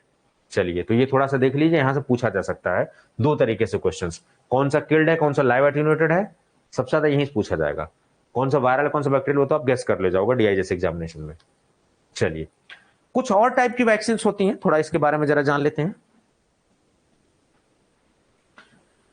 अगर किसी को लग रहा है कि काफी लेट हो रहा है, तो ही और she can leave the class, no issues there. इस क्लास को आप कभी भी बाद में देख सकते हैं, अगर आपको लग रहा है कि थोड़ी लेट हो रही है, क्योंकि मैं पढ़ाने में मस्त हूं, तो पढ़ाऊंगा इसको खींच के। लेकिन अगर आप फ्री हैं तो आप पढ़िए, आपके पास मौका है, सवाल आप पूछ सकते हैं, ठीक है। चलिए, यूनिवैलेंट वैक्सीन, पॉलीवैलेंट वैक्सीन। यूनि का मतलब सिंगल, वैलेंट का मतलब वेरिएंट। तो अगर किसी वैक्सीन में केवल एक स्ट्रेन है, उसको बोलेंगे यूनिवैलेंट वैक्सीन। अगर एक से ज्यादा है तो उसको बोलेंगे सेम स्पीशीज का अलग अलग है, जैसे टाइफाइड है, साल्मोनेला ओ, और अलग अलग करके जो होते हैं टाइफाइड की, ये सब सारी चीजें। अब देखिए जरा, ये समझते हैं जरा, इनएक्टिवेटेड या किल्ड वैक्सीन 19th सेंचुरी का कॉन्सेप्ट है, होल पैथोजन वैक्सीन इसको बोला जाता है, ठीक है। इनएक्टिवेटेड वैक्सीन क्या करती है, killed version of germ use करती है, जो कि बीमारी करती है, killed version we are using, okay. तो किल कैसे करेंगे, या तो केमिकल से या फिर हीट से, तो फिनॉल या फॉर्मल्डिहाइड या फिर हीट या रेडिएशन से इसको कल कर देंगे। Usually do not provide strong immunity as booster dose में भी रिक्वायर्ड। किल्ड वैक्सीन जो लाइव होती है ना, वो क्या करती है, आपके इम्यून सिस्टम को ट्रिगर कर रही है, एक्टिव इम्यूनिटी प्रोवाइड कर रही है, तो लॉन्ग लास्टिंग होती है। बट यहां पर क्या है, लॉन्ग लास्टिंग नहीं है, इनएक्टिवेटेड है, ठीक है। Generally use for the cure और treatment of diseases, if you are going to observe this thing. देखो हेपेटाइटिस ए, फ्लू, ये सब ठीक, समझ में बात। चलिए, next one is live attenuated vaccine, 1950s का कॉन्सेप्ट है, होल पैथोजन वैक्सीन। तो वीकेंड या attenuated form of germ that cause disease, उसको यूज किया जाता है, ठीक है। फायदा इसका क्या है कि ये generally live attenuated vaccine active immunity ज्यादातर प्रोवाइड कराते हैं और लॉन्ग लास्टिंग होते हैं, एक ही 2 डोज में हो सकता है पूरी जिंदगी भर आपकी प्रतिरक्षा हो जाए इससे, ठीक है। तो लाइफ टाइम प्रोटेक्शन के लिए भी हो सकता है 1 डोज। लेकिन लिमिटेशंस क्या है, वही मैंने बताया कि ऐसे लोग जिनका इम्यून सिस्टम कॉम्प्रोमाइज उनमें दोगे तो गड़बड़ाने लगेंगे, तो ऐसे केस में उनको लाइव एटेन्यूएटेड ना देके दूसरा ऑप्शन देना चाहिए। Create some issue with the patient with compromise immune system, transplant वगैरह ये सब सारी चीजें। Measles, mumps, MMR, combined vaccine, rubella. Measles, mum, rubella, MMR vaccine किसका एग्जांपल है? लाइव एटेन्यूएटेड वैक्सीन का एग्जांपल है। ठीक है, ये सब। एमआरएनए वैक्सीन आपने नाम सुना होगा, जैसे कोविड-19 वैक्सीन। ठीक है, to make protein in order to trigger an immune system, protein ही बना रहा है mRNA system. Subunit recombinant polysaccharide conjugate vaccine. अब इसमें देख लो, पूरे पैथोजन की जगह सब यूनिट का मतलब कुछ यूनिट लिया जाएगा इन कंपोनेंट्स। सब यूनिट वैक्सीन का मतलब पूरा पैथोजन ना लेके उसका कुछ भाग लिया जा रहा है, तो वहां पर सब यूनिट वैक्सीन वगैरह यूज की जा रही है। ठीक है, वायरल सब यूनिट वैक्सीन में दो वायरल सब यूनिट्स होती हैं, एक हीमोग्लूटिन होती है, न्यूरोएमिनिडेज होता है। इस पे सवाल पूछा जाएगा, बड़ा इंपॉर्टेंट ये न्यूरोएमिनिडेज। ठीक है, वायरल सब यूनिट वैक्सीन, तो दो वायरल सब यूनिट्स होती हैं, एक हेमोग्लूटिन होता है, एक न्यूरोएमिनिडेज होता है। ठीक है, जैसे हेपेटाइटिस बी वैक्सीन। बाकी कुछ एग्जांपल्स भी मैंने लिखा हुआ है, आप जरा इसको पढ़ लीजिएगा सारी चीजों को। ठीक है, टॉक्सवाइड वैक्सीन वगैरह के बारे में जरा जानते हैं। टिटेनस टॉक्सवाइड, टीटी इंजेक्शन कहते हैं ना, टीटी का इंजेक्शन लगवा दे, टिटेनस टॉक्सवाइड। सो टॉक्सवाइड वैक्सीन बेसिकली एक ऐसे टॉक्सिन्स को यूज करते हैं made by the germ that causes diseases, यानी कि टॉक्सवाइड वैक्सीन टॉक्सिन्स को यूज करते हैं। किसमें टॉक्सिन्स? जो कि जर्म द्वारा बनाए गए उसी को यूज किया जा रहा है। तो यहां पर मैंने देखिए लिखा हुआ है, toxoids are basically toxins which toxicity has been removed. उनकी टॉक्सिसिटी रिमूव करके उस टॉक्सिन्स को यूज किया जा रहा है, ऐसे प्रिपरेशन को टॉक्सवाइड प्रिपरेशन बोलते हैं। ठीक है, ये सारी चीजें। तो इनएक्टिवेटेड बैक्टीरियल वैक्सीन होते हैं ये सब। इनके अंदर एबिलिटी होती है कि एंटीटॉक्सिन्स वगैरह बनाने का काम भी करे और ये सारी चीजें प्रोवाइड करने का, जैसे आपने देखा होगा डिप्थीरिया, टेटनस टॉक्सवाइड। समझ गए बात? तो ये वाली लाइन बड़ी इंपॉर्टेंट है। टॉक्सवाइड्स क्या होते हैं? टॉक्सिन्स होते हैं। अब मुझे कमेंट बॉक्स में बताइए जरा, ये जो टॉक्सवाइड वैक्सीन होते हैं ये एंटीजन होते हैं कि एंटीबॉडी होते हैं? जल्दी बताइए, क्या लग रहा है इतना पढ़ने के बाद? दीज आर एंटीजन और एंटीबॉडी।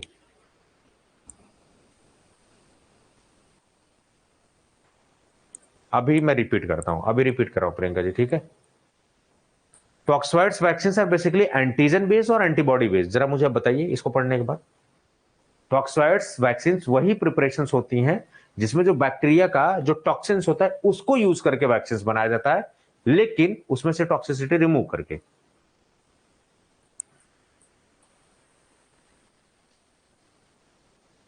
यस, मोस्टली से एंटीजन बेस्ड। चलिए ठीक है, कॉन्सेप्ट दुरुस्त है, बिल्कुल सही, कोई दिक्कत नहीं है। तो कभी ऑप्शन पूछ दे एंटीजन होता है एंटीबॉडी होता है, लगा लीजिएगा आंसर। चलिए, अब एक होता है इम्यून सेरा और एंटी सेरा, ये क्या होता है सर? तो जरा देखते हैं। तो इम्यून सेरा जितने भी होते हैं वो स्टेराइल सॉल्यूशंस होते हैं जो कि एंटीबॉडी कंटेनिंग एंटीबॉडी। तो सेरा में क्या होता है? एंटीबॉडी होता है, एंटीजन नहीं होता, ये बात ध्यान रखना। सेराज आर एंटीजन और एंटीबॉडी, बिहार में पूछा गया था, आधे लोग चक्कर खा गिर गए थे। So containing antibody derived from the human immunoglobulin और इक्विन एंटीटॉक्सिन सोर्सेस। तो सेराज जो बेसिकली आपके होते हैं स्टेराइल प्रिपरेशंस होते हैं जिनमें एंटीबॉडीज होती है, ये बात आपको समझना पड़ेगा। ठीक है, चलिए। तो ये प्योरीफाइड फॉर्म में भी होते हैं, कंसेंट्रेटेड प्रिपरेशंस होते हैं, सीरम ऑफ हॉर्सेज यूज किए जाते हैं जो कि इम्यूनाइज अगेंस्ट स्पेसिफिक एंटीजन।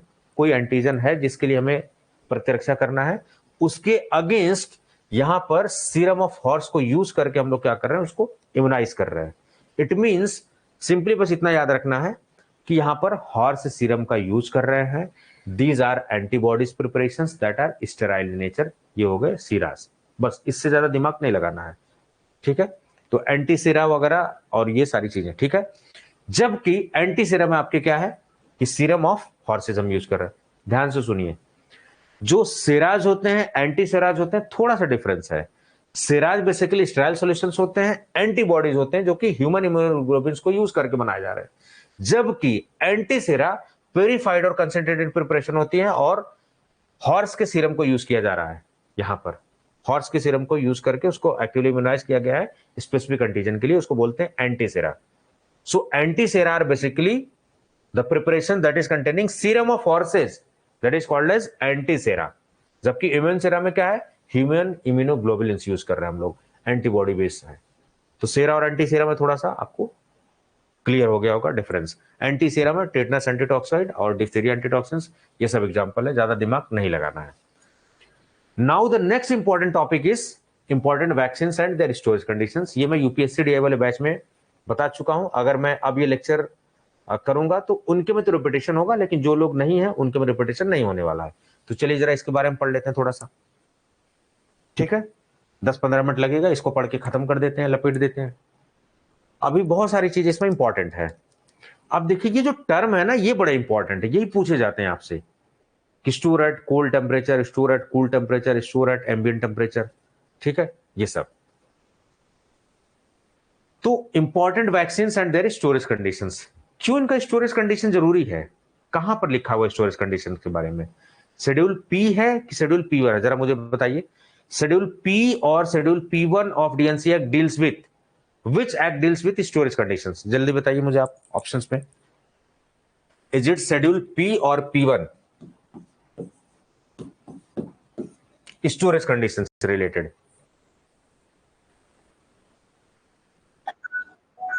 हृदय ji saying schedule P, okay. P1 किससे रिलेटेड है? P1, schedule P1, schedule P1 package size of drugs, ठीक है। चलिए अब ये सब स्टोरेज कंडीशंस वगैरह क्यों हम लोग? क्योंकि वैक्सीन की इंटीग्रिटी मेंटेन करनी। जैसे मान लीजिए आप इंसुलिन है, बात कर लीजिए इंसुलिन की। जैसे मैं जिस कंपनी में काम करता था उसका नाम था नोवो नॉर्डिस्क, उसका सबसे टॉप मोस्ट ब्रांड है मिक्सटार्ड। आप गली नुक्कड़ पे कहीं भी पूछ लीजिए भैया इंसुलिन का कौन सा ब्रांड है, मिक्सटार्ड बता देगा, आपके मोहल्ले में मिल जाएगा। इतना बिकने वाला माल है वो, इतना प्रोडक्ट बिक रहा है वो मिक्सटार्ड नाम से। मैं प्रचार नहीं कर रहा हूं, लेकिन उस कंपनी से एसोसिएटेड रहा हूं, एज ए मैनेजर के तौर पर काम किया हूं। नाइपर के बाद जो मेरा प्लेसमेंट हुआ था उसी में हुआ था पहले, और आज तक उस नौकरी का मुझे बड़ा पछतावा रहता है कि मैंने छोड़ के बेवकूफी वाला डिसीजन लिया था। ठीक, कभी स्टोरी वो शेयर करूंगा, अभी आज टाइम नहीं है। सो इंसुलिन की जो सबसे बेस्ट कंपनी अभी फिलहाल है नोवो नॉर्डिस्क, उसका कॉम्पिटिटर है इलाई लिली। कभी आपको काम करने का मौका मिले, क्लिनिकल डिपार्टमेंट में एज ए मेडिकल एडवाइजर काम करने को मिले, एज ए एमआर ही आपको काम करने को मिले, सेल्स पर्सन, बिना आंख मूंद बिना देरी किए नौकरी ले लीजिए एकदम चुपचाप। Very good company, it's novo Nordisk. Culture बहुत ही जबरदस्त है, डेनमार्क बेस्ड कंपनी है। तो इंसुलिन जो डेनमार्क से बन रही है वो इंडिया में अगर आ रही है किसी देश से, तो कैसे आएगी? कोल्ड चेन मेंटेन, क्योंकि इंसुलिन के डिग्रेड होने की संभावना, डिग्रेड हो सकती है। किसी भी प्रोडक्ट की एफिकेसी, उसकी इंटीग्रिटी बनी रहे, उसके लिए storage condition is very important. ये बड़ा कॉमन सा टर्मिनोलॉजी आपको समझना पड़ेगा कि वैक्सीन जिस फॉर्म में बनी थी उसी फॉर्म में काम करे, इंटीग्रिटी बनी रहे उसकी। वैसे तो यूपीएससी की भाषा में इंटीग्रिटी का मतलब होता है सत्यनिष्ठा। मैं 9 से 5 काम कर रहा हूं, मेरे को पैसे मिल रहे हैं, मैं घर चला रहा हूं। 9 से 6 मैं काम कर रहा हूं, घंटा एक्स्ट्रा कर रहा हूं बिना पैसा बढ़ाए, ये मेरी कर्तव्य निष्ठा हो गई, इंटीग्रिटी हो गई। ऑनेस्टी क्या हो गई कि 9 से 5 मुझे पैसा मिल रहा है, बस इतना है भैया। 5:02 पे एकदम रॉकेट की तरह गायब, वो ईमानदारी हो गई भैया, मुझे जितना पैसा मिला उतना काम कर रहा हूं। इंटीग्रिटी का मतलब हो गया सत्यनिष्ठा, मतलब मैं बहुत ज्यादा ही वफादार हूं ऑर्गेनाइजेशन के प्रति। और इंडिया में बड़ा सिंपल रूल है कि आप उतना ही काम करिए जितना आपको इंस्टीट्यूशन प्यार कर रहा है, क्योंकि इंस्टीट्यूशन कब आपसे प्यार करना बंद कर देगी आपको पता नहीं। तो सिंपल फंडे पे काम चलता है, ठीक है। पर्सनल एंड प्रोफेशनल लाइफ में देयर शुड बी बैलेंस। तो ये कोल्ड चेन स्टोरेज कंडीशन या फिर जितने भी स्टोरेज कंडीशन मेंटेन करने के लिए वो सब बातें कहां लिखी हुई हैं? Indian pharmacopoeia. इंडियन फार्माकोपिया कुछ ऑफिशियल सब्सटेंसेस के स्टोरेज कंडीशन की बात करता है, आईपी की बात करता है। तो देयर आर सब टर्मिनोलॉजीज। तो अगर कहीं लिखा हो स्टोर फ्रोजन, स्टोर फ्रोजन का मतलब उसको जमा देना है। जैसे मान लीजिए कोई चीज हमने इस ट्यूब के अंदर, ये ट्यूब मान लीजिए हमने इस ट्यूब के अंदर भरी, फ्रीजर में रख दिया हमने, फ्रोज हो गई। लेकिन अगर हम इसको रब करके हीट दे करके इसको मेल्ट कर दें, इसको बोलते हैं थॉ, THAW। तो जब किसी चीज को फ्रोज कर रहे हैं इट मींस कि हमें बहुत देर तक, जैसे मैंने काम किया हुआ था किस पे, माइक्रोजोम्स पे, ठीक है। तो जो माइक्रोजोम्स, लीवर से बेस्ड माइक्रोजोमल फॉर्मुलेशंस होती हैं वो स्टोर होते -70, -20, ये सब मैंने CDRI में सीखा। तो -20 पे, तो जब कहीं पर टर्म आ जाए, लिखा जाए कि स्टोर फ्रोजन, इट मींस कि आपको उस सब्सटेंस को -20 डिग्री सेल्सियस, -20 पर आपको स्टोर करना पड़ेगा। आपको याद हो कि ऑक्सफोर्ड एस्ट्राजेनिका की बहुत सारी वैक्सीन थी, चाइना की वैक्सीन थी, दुनिया भर की वैक्सीन थी, but we have enrolled the vaccine Covishield in India. बाहर से, क्योंकि कई स्वास्थ्य केंद्र पे फ्रीजर ही नहीं, कई स्वास्थ्य केंद्र पे रेफ्रिजरेटर नहीं है, घर में कई जगह रेफ्रिजरेटर नहीं है। तो हमें अपनी जनता को देखते हुए फैसला लेना पड़ेगा इन द पब्लिक इंटरेस्ट। अभी रशिया यूक्रेन से वॉर हुआ, लेकिन इन द पब्लिक इंटरेस्ट हमारे जयशंकर साहब ने डिसीजन लिया कि नहीं भैया रशिया से तेल खरीदेंगे। यूक्रेन चिल्लाता रह गया भैया हमारे खून पानी का तुम पैसा बेच रहे हो, ठीक है।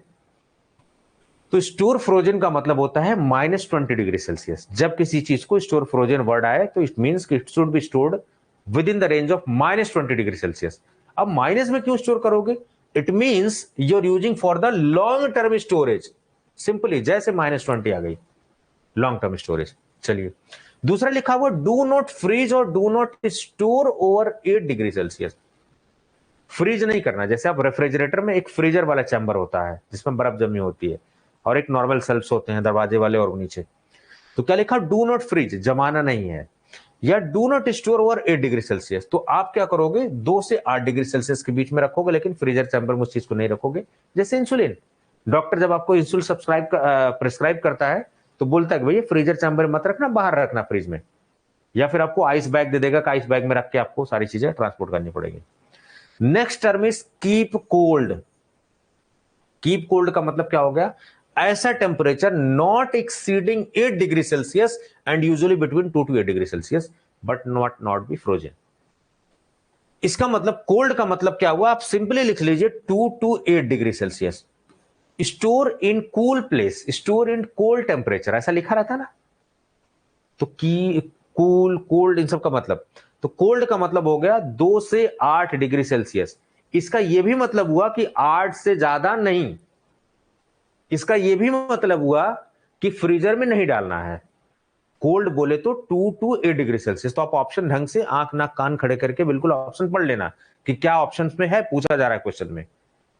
It should not be exceeding 8°C, it should not be frozen, it should be stored between 2 to 8°C. The most correct option is stored between 2 to 8°C, should not be frozen, and should not exceed the storage temperature of 8°C. That is called as the term keep cold. Now coming on the term that is keep cool. So keep cool means it is 8 to 25°C. ठीक है, चलिए अब cold 2 से 8°C generally आप देखो कि दुनिया की ज्यादातर वैक्सीन कोल्ड टेम्परेचर में मेंटेन होती है, 2 से 8°C में। पोलियो को उठा लो, कोई से भी उठा लो, जनरली आप देखोगे 2 to 8°C। ठीक है, और 2 से 8°C मेंटेन करना आसान। आप देखो पोलियो वाला जो डिब्बा था उसमें भर भर के हमने कहां कहां पहाड़ों पे, नदियों में, जो लोग जहां जहां पे लोग थे सबको वैक्सीन हमने लगवा दी पूरे इंडिया में। ठीक है, वैक्सीनेशन। तो कूल का मतलब होगा 8 to 25°C, ये सारी चीजें। ठीक है, चलिए साहब ये हो गया। एक और होता है कि sir store at ambient temperature. Ambient temperature, ambient बोले तो आसपास का टेम्परेचर, और आसपास का टेम्परेचर तो वेरी कर सकता है, कभी 25 हो सकता है, कभी 30 हो सकता है। ठीक है, ये सब। तो स्टोर एट सराउंडिंग टेम्परेचर, जैसे सिरप हमने देखा तो सिरप अपने नॉर्मली बाहर टेबल पे रखा हुआ है, एम्बिएंट टेम्परेचर पे रखा हुआ। उसका मतलब क्या हुआ कि store in dry, clean and ventilated area. बाहर रखोगे भाई तो क्लीन और ड्राई वेंटिलेटेड एरिया में रखना होगा। और टेम्परेचर कितना रखोगे? मेनली 15 to 25°C, 15 से 25°C। इसका मतलब अप टू 30°C तक हम रख सकते हैं, डिपेंड ऑन क्लाइमेट कंडीशन। तो कभी ऑप्शंस में 15 to 25 है मोस्ट करेक्ट ऑप्शंस, लेकिन अगर लिखा हुआ कि up to 30°C, it is also going to be the correct option. समझ गए आप? तो लिख लीजिए स्टोर एट एम्बिएंट टेम्परेचर का means storage of drugs or component at surrounding temperature. It means that temperature should be in the range of 15 to 25°C or up to 30°C. That is the important thing you need to note down. It's very important. Bihar DA का भी question paper दिखाऊंगा, पूछा गया है आपसे। Protect from moisture, normal humidity at room temperature and relative humidity less than 60%। जब किसी भी सब्सटेंस को 60% से कम रिलेटिव ह्यूमिडिटी में स्टोर किया जाए उसको बोलते हैं protection from moisture. It should not exceed more than 60% relative humidity. Relative humidity बोले तो किसी भी सब्सटेंस की humidity with the water vapour, relative humidity क्या है उसकी, सारी चीजें। क्यों? क्योंकि वैक्सीन की पोटेंसी और ये सारी चीजें, किट वगैरह सारी चीजें सब डिपेंड करता है इन सब पे। ठीक है, ये समझ में आई बात? प्रोटेक्शन फ्रॉम लाइट का मतलब लाइट रेजिस्टेंट कपबोर्ड या ड्रॉर में आप यूज करोगे, ठीक है। उसके लिए कौन सा हम लोग यूज करते हैं, तो लाइट रेजिस्टेंट वगैरह होते हैं, ब्राउन कलर के ग्लासेस आते हैं, उनका नाम क्या है आप बताइएगा। कुछ ही एग्जाम्पल है, प्लीज इसको लिख लीजिए, it's very important, factual questions हैं, पूछे जा सकते हैं, ठीक है। कुछ इंपॉर्टेंट रिमार्क्स हैं, ये गवर्नमेंट ऑफ राजस्थान की पीडीएफ थी, वहां से मैंने चिपकाया हुआ है, गवर्नमेंट का डॉक्यूमेंट है, वहां से उठाया हुआ है ये सारा component, so you can trust on that data, बिल्कुल ऑथेंटिक है, ठीक है। देखो आप ज्यादातर टेम्परेचर 4 से 8, 4 से 8, 4 से 8, दूर दो देखो ध्यान से, ज्यादातर जनरली, और यही सारी वैक्सीन तो लगती हैं सब, ये सब देखो आप, ठीक है। ये सब कुछ खास बातें हैं, देखिए, अवॉइड रिपीटेड थॉइंग, थॉ का मतलब उसको हीट देके बेल्ट करना ओरल पोलियो वैक्सीन में। अब देखो टीटी का इंजेक्शन जो होता है वो जरा देख लो आप, tetanus toxoid must not be frozen, तो देखा होगा आपने फ्रीजर में टिटनेस का इंजेक्शन नहीं रखा रहता, बाहर सेल्स में रखा जाता है और अनयूज पोर्शन को डिस्कार्ड कर दिया जाता है। ऐसा नहीं कि आधा लगाया आपने, एक ही बार टिटनेस का इंजेक्शन टूटेगा, एमपीएल में लग जाएगा तुरंत, ठीक है। ये सब must not be frozen, must not be. और बीसीजी वैक्सीनेशन क्या है, तो रिकंस्टिट्यूटेड वैक्सीन होती है, यानी कि सॉलिड कंपोनेंट लिक्विड कंपोनेंट दोनों बाहर बाहर होंगे, तुरंत उसको मिक्स किया जाता है, तुरंत शॉट लगा दिया जाता है और बाहर बाद में स्टोर नहीं किया जाता है कई काफी लंबे समय तक, ये सब समझना पड़ेगा। इसका मतलब कि अगर पहले से घोल के रखा जाए तो there is a stability issue, तो रिकंस्टिट्यूशन कब किया जाता है, जब दोनों कंपोनेंट इनकम्पैटिबल हो और स्टेबिलिटी उनमें नहीं हो, तब जाके। तो ये कुछ कंडीशंस है। तो आज के लिए मेरे ख्याल से इतना काफी है। कुछ क्वेश्चंस मैं आपको दिखाने की कोशिश करता हूं जरा। मैंने बिहार के कुछ क्वेश्चंस, एक सेकंड रुकिए जरा, स्टोरेज से रिलेटेड कुछ क्वेश्चन थे, ये बिहार डीआई का पेपर मैं आपके सामने खोल रहा हूं, ये देखिए, देखिए normal storage conditions, dry well ventilated premises and temperature. देखिए क्वेश्चन कहां से आया हुआ है, ढंग से देखिए, वेल वेंटिलेटेड 15 से 25 या अप टू 30 डिग्री सेल्सियस, तो करेक्ट ऑप्शन आप देखिए 30 वाला कुछ दिख रहा है, कोई नहीं, 15 से 25 most correct. Protect from moisture means no more than relative humidity in the patient moisture resistant container, देखिए 60% ऑप्शन, ये देखिए ऑफिशियल डॉक्यूमेंट से, ये देखिए, यही अभी आपको पढ़ा है मैंने, डायरेक्टली पूछा गया था, ठीक है। तो इस तरीके से क्वेश्चंस कुछ पूछे जाते हैं। वैक्सीन वगैरह के देखूं और भी क्वेश्चंस हैं क्या इसमें, माइक्रोबायोलॉजी वाले में थे शायद, इसमें नहीं, ये जूरिस्प्रूडेंस वाला पेपर है, ठीक है। फिर भी एक बार सरसरी निगाह से देख लेता हूँ, कुछ क्वेश्चन इसमें मिल जाए।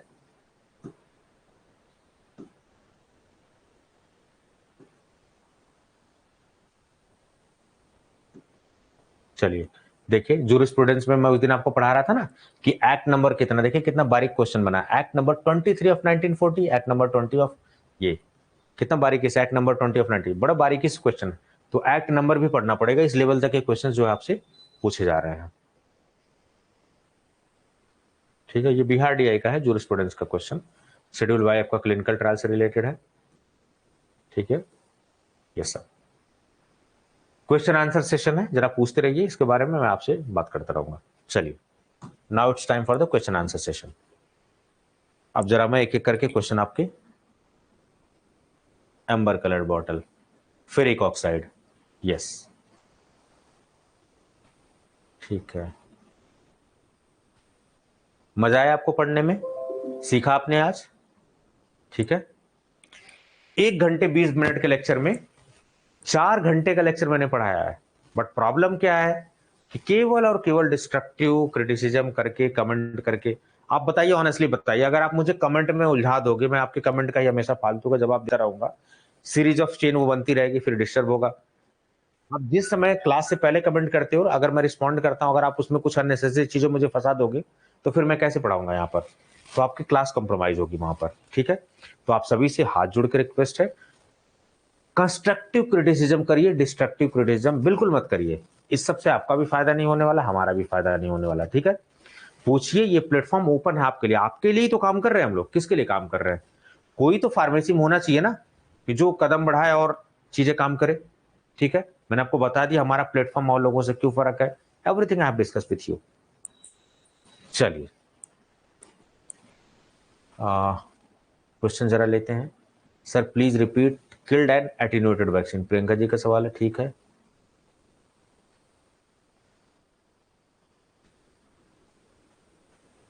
Sir why healthy subjects are used in phase 1 of clinical trial? Common sense use करिए आप। देखिए इसमें कॉमन सेंस वाली बात है हम, ठीक है।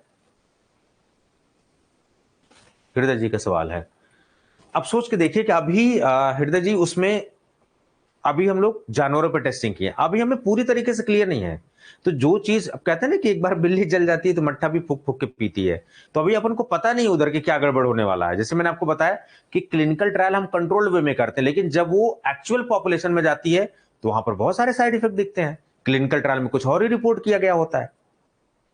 तो कुछ इसी तरीके से अभी हमने क्या है कि कंट्रोल्ड वे में उसको जानवरों में लैब बेस में किया है, लेकिन अभी इंसानों में कैसा करेगा, फर्स्ट टाइम हम एक्सपोजर कर रहे हैं वहां पर, तो हमें थोड़ा सा सावधानी करना पड़ेगा।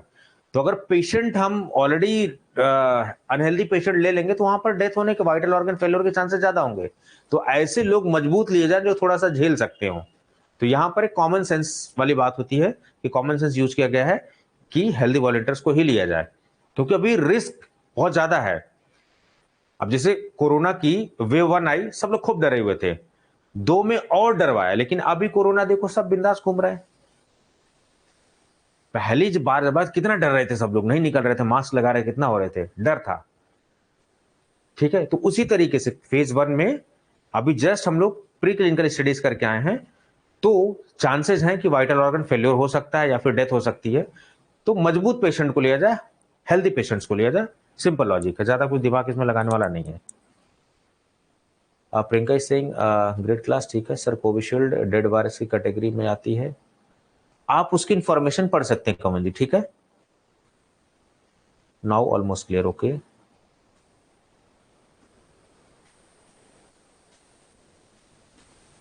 विशुपाल ji saying do not freeze और do not store.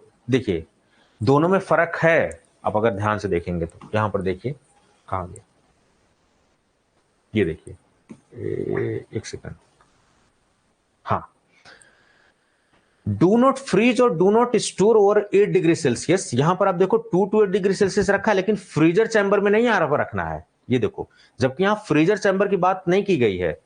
Must not frozen है, लेकिन नॉट एक्सीडिंग, यहां पर देखो ध्यान से बारीकी शब्दों के साथ खेला गया है। टेम्परेचर आपको नॉट एक्सीडिंग होना चाहिए, ठीक है, नॉट एक्सीडिंग 8 डिग्री सेल्सियस। समझ में आ गई बात? यहां पर 2 to 8 डिग्री सेल्सियस है, यहां पर भी 2 to 8 डिग्री सेल्सियस है, लेकिन कोल्ड में तीनों बातें हैं। 8 से एक्सीड भी नहीं होना चाहिए, फ्रोजन भी होना चाहिए, फ्रोजन नहीं होना चाहिए, और आपका 2 to 8 डिग्री सेल्सियस के बीच में होना चाहिए, जबकि यहां पर कुछ लिमिटेड कंपोनेंट है। तो जो एक्चुअल टर्म है आप देखोगे डू नॉट फ्रीज और do not store over 8 degree Celsius, ऐसा बहुत कम ही इंस्ट्रक्शन दिया जाएगा, ज्यादातर आपको इंस्ट्रक्शन कीप कोल्ड दिया जाएगा। ठीक है, चलिए और कुछ। लाइव एटेन्यूएटेड और किल्ड का कुछ पूछा जा रहा था सवाल, मैं उसका जवाब दे देता हूं। देखिए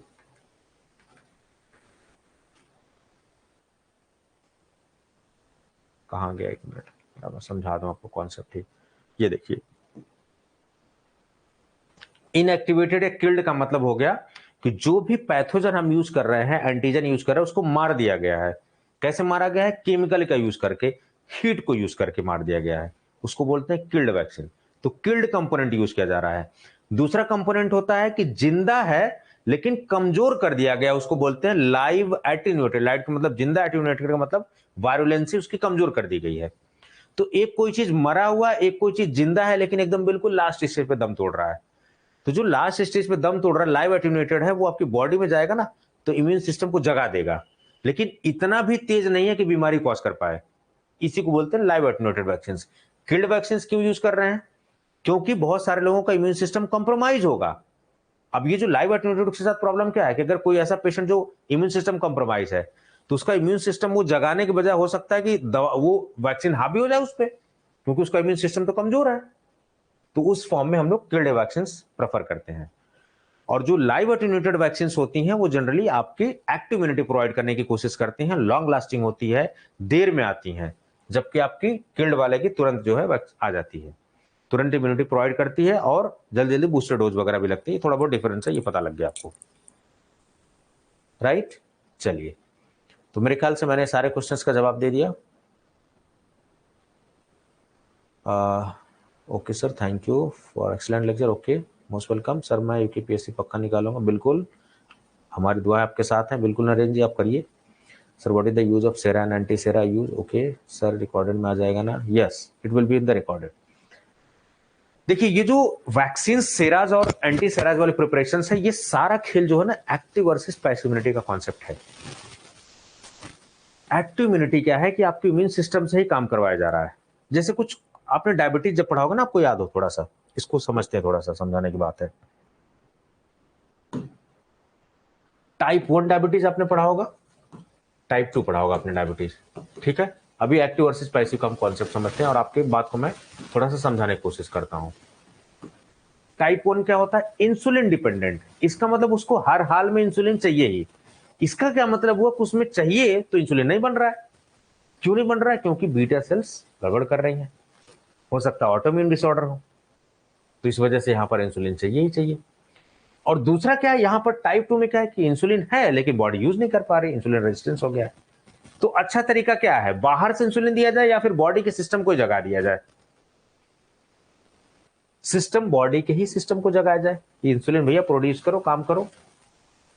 तो ये तो ज्यादा बेटर ऑप्शन है इंसुलिन बाहर देने से, क्योंकि बाहर से इंसुलिन दोगे तो अंदर से बनना जो भी थोड़ा बहुत बन रहा है वो भी बंद हो जाएगा। Replacement therapy, testosterone replacement therapy बाहर यूज करोगे, अंदर का बनना स्टार्ट कम हो जाएगा, ठीक है। एक्टिव वर्सेस पैसिव, तो ये सेराज एंटी सेराज कुछ इसी तरीके के हैं। तो आपने देखा को होगा कॉन्सेप्ट सेराज एंटी सेराज का।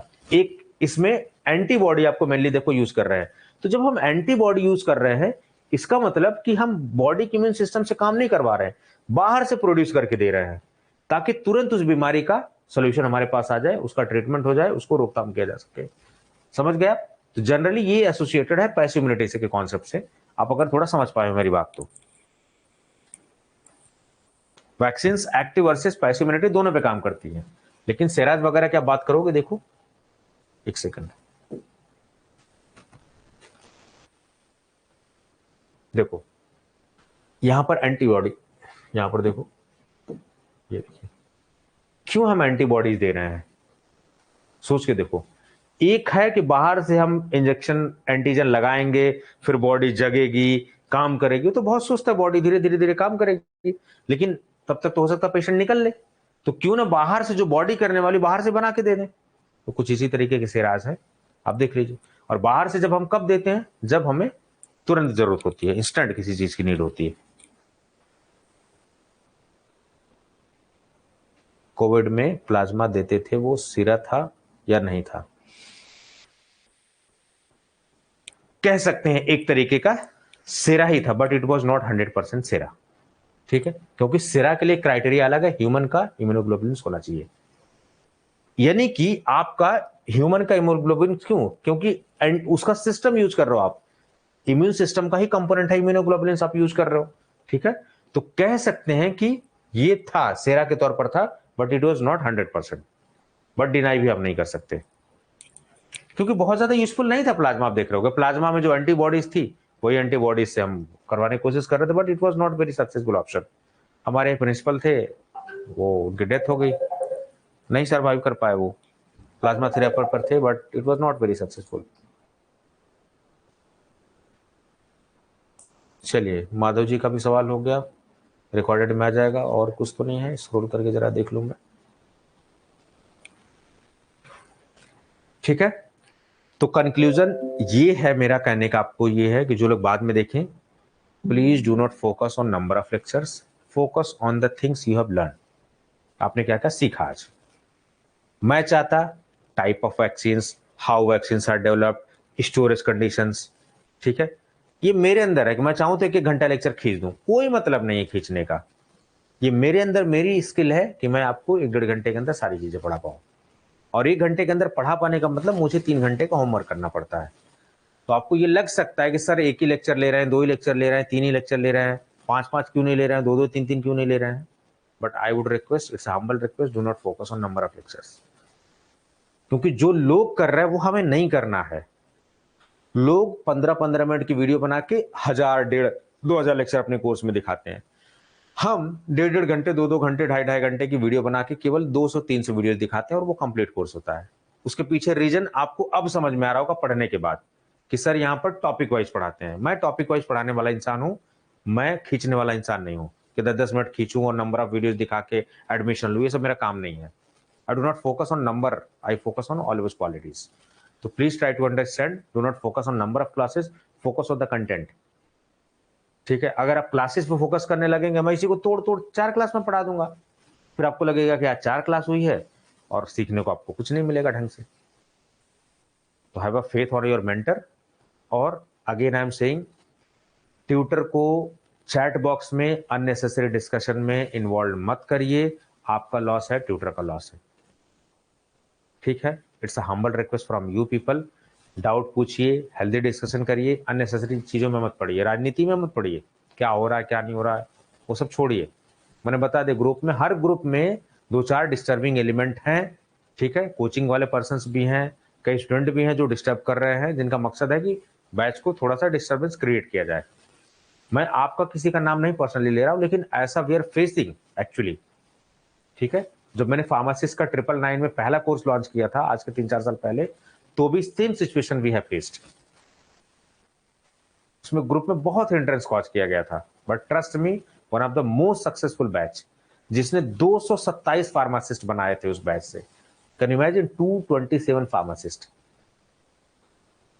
सब लोग अपनी मेहनत से बने थे, लेकिन केवल थोड़ा सा मेरा बस हिंट था आपके लिए, मेरा सपोर्ट थोड़ा सा बैक एंड में था। आपको बस ये था कि पीछे मेरा टीचर है, इतना था बस। आफ्टर ऑल आपकी मेहनत थी। मैं क्रेडिट नहीं लूंगा, बिल्कुल भी नहीं लूंगा credit. All credit people, but मेरा थोड़ा सा पीछे से हाथ भी था और पैर भी था, तो इतना तो क्रेडिट लेना ही चाहूंगा। ठीक है, तो थोड़ा तो रोल था मेरा वहां पर। चलिए, ठीक है। So I think everything I have discussed. Live session लेने का मकसद आपको समझ में आ रहा होगा। आज के बाद आपको क्लासेस का सिस्टम थोड़ा समझ में आ जाए। Again I am requesting, request ही कर सकता हूँ, क्योंकि कोई मुझसे बड़े भी हैं, कुछ लोग मुझसे छोटे भी हैं, कई लोग मेरे हम उम्र भी हैं। ठीक है, यहाँ पर बात छोटे बड़े की नहीं है। इस प्लेटफॉर्म पे छोटे बड़े का कोई कॉन्सेप्ट नहीं है। नॉलेज शेयरिंग प्लेटफॉर्म है। बहुत सारी चीजें मैं आपसे सीखता हूँ, बहुत सारी चीजें आप मेरे से सीखते हो। शेयरिंग का प्लेटफॉर्म है।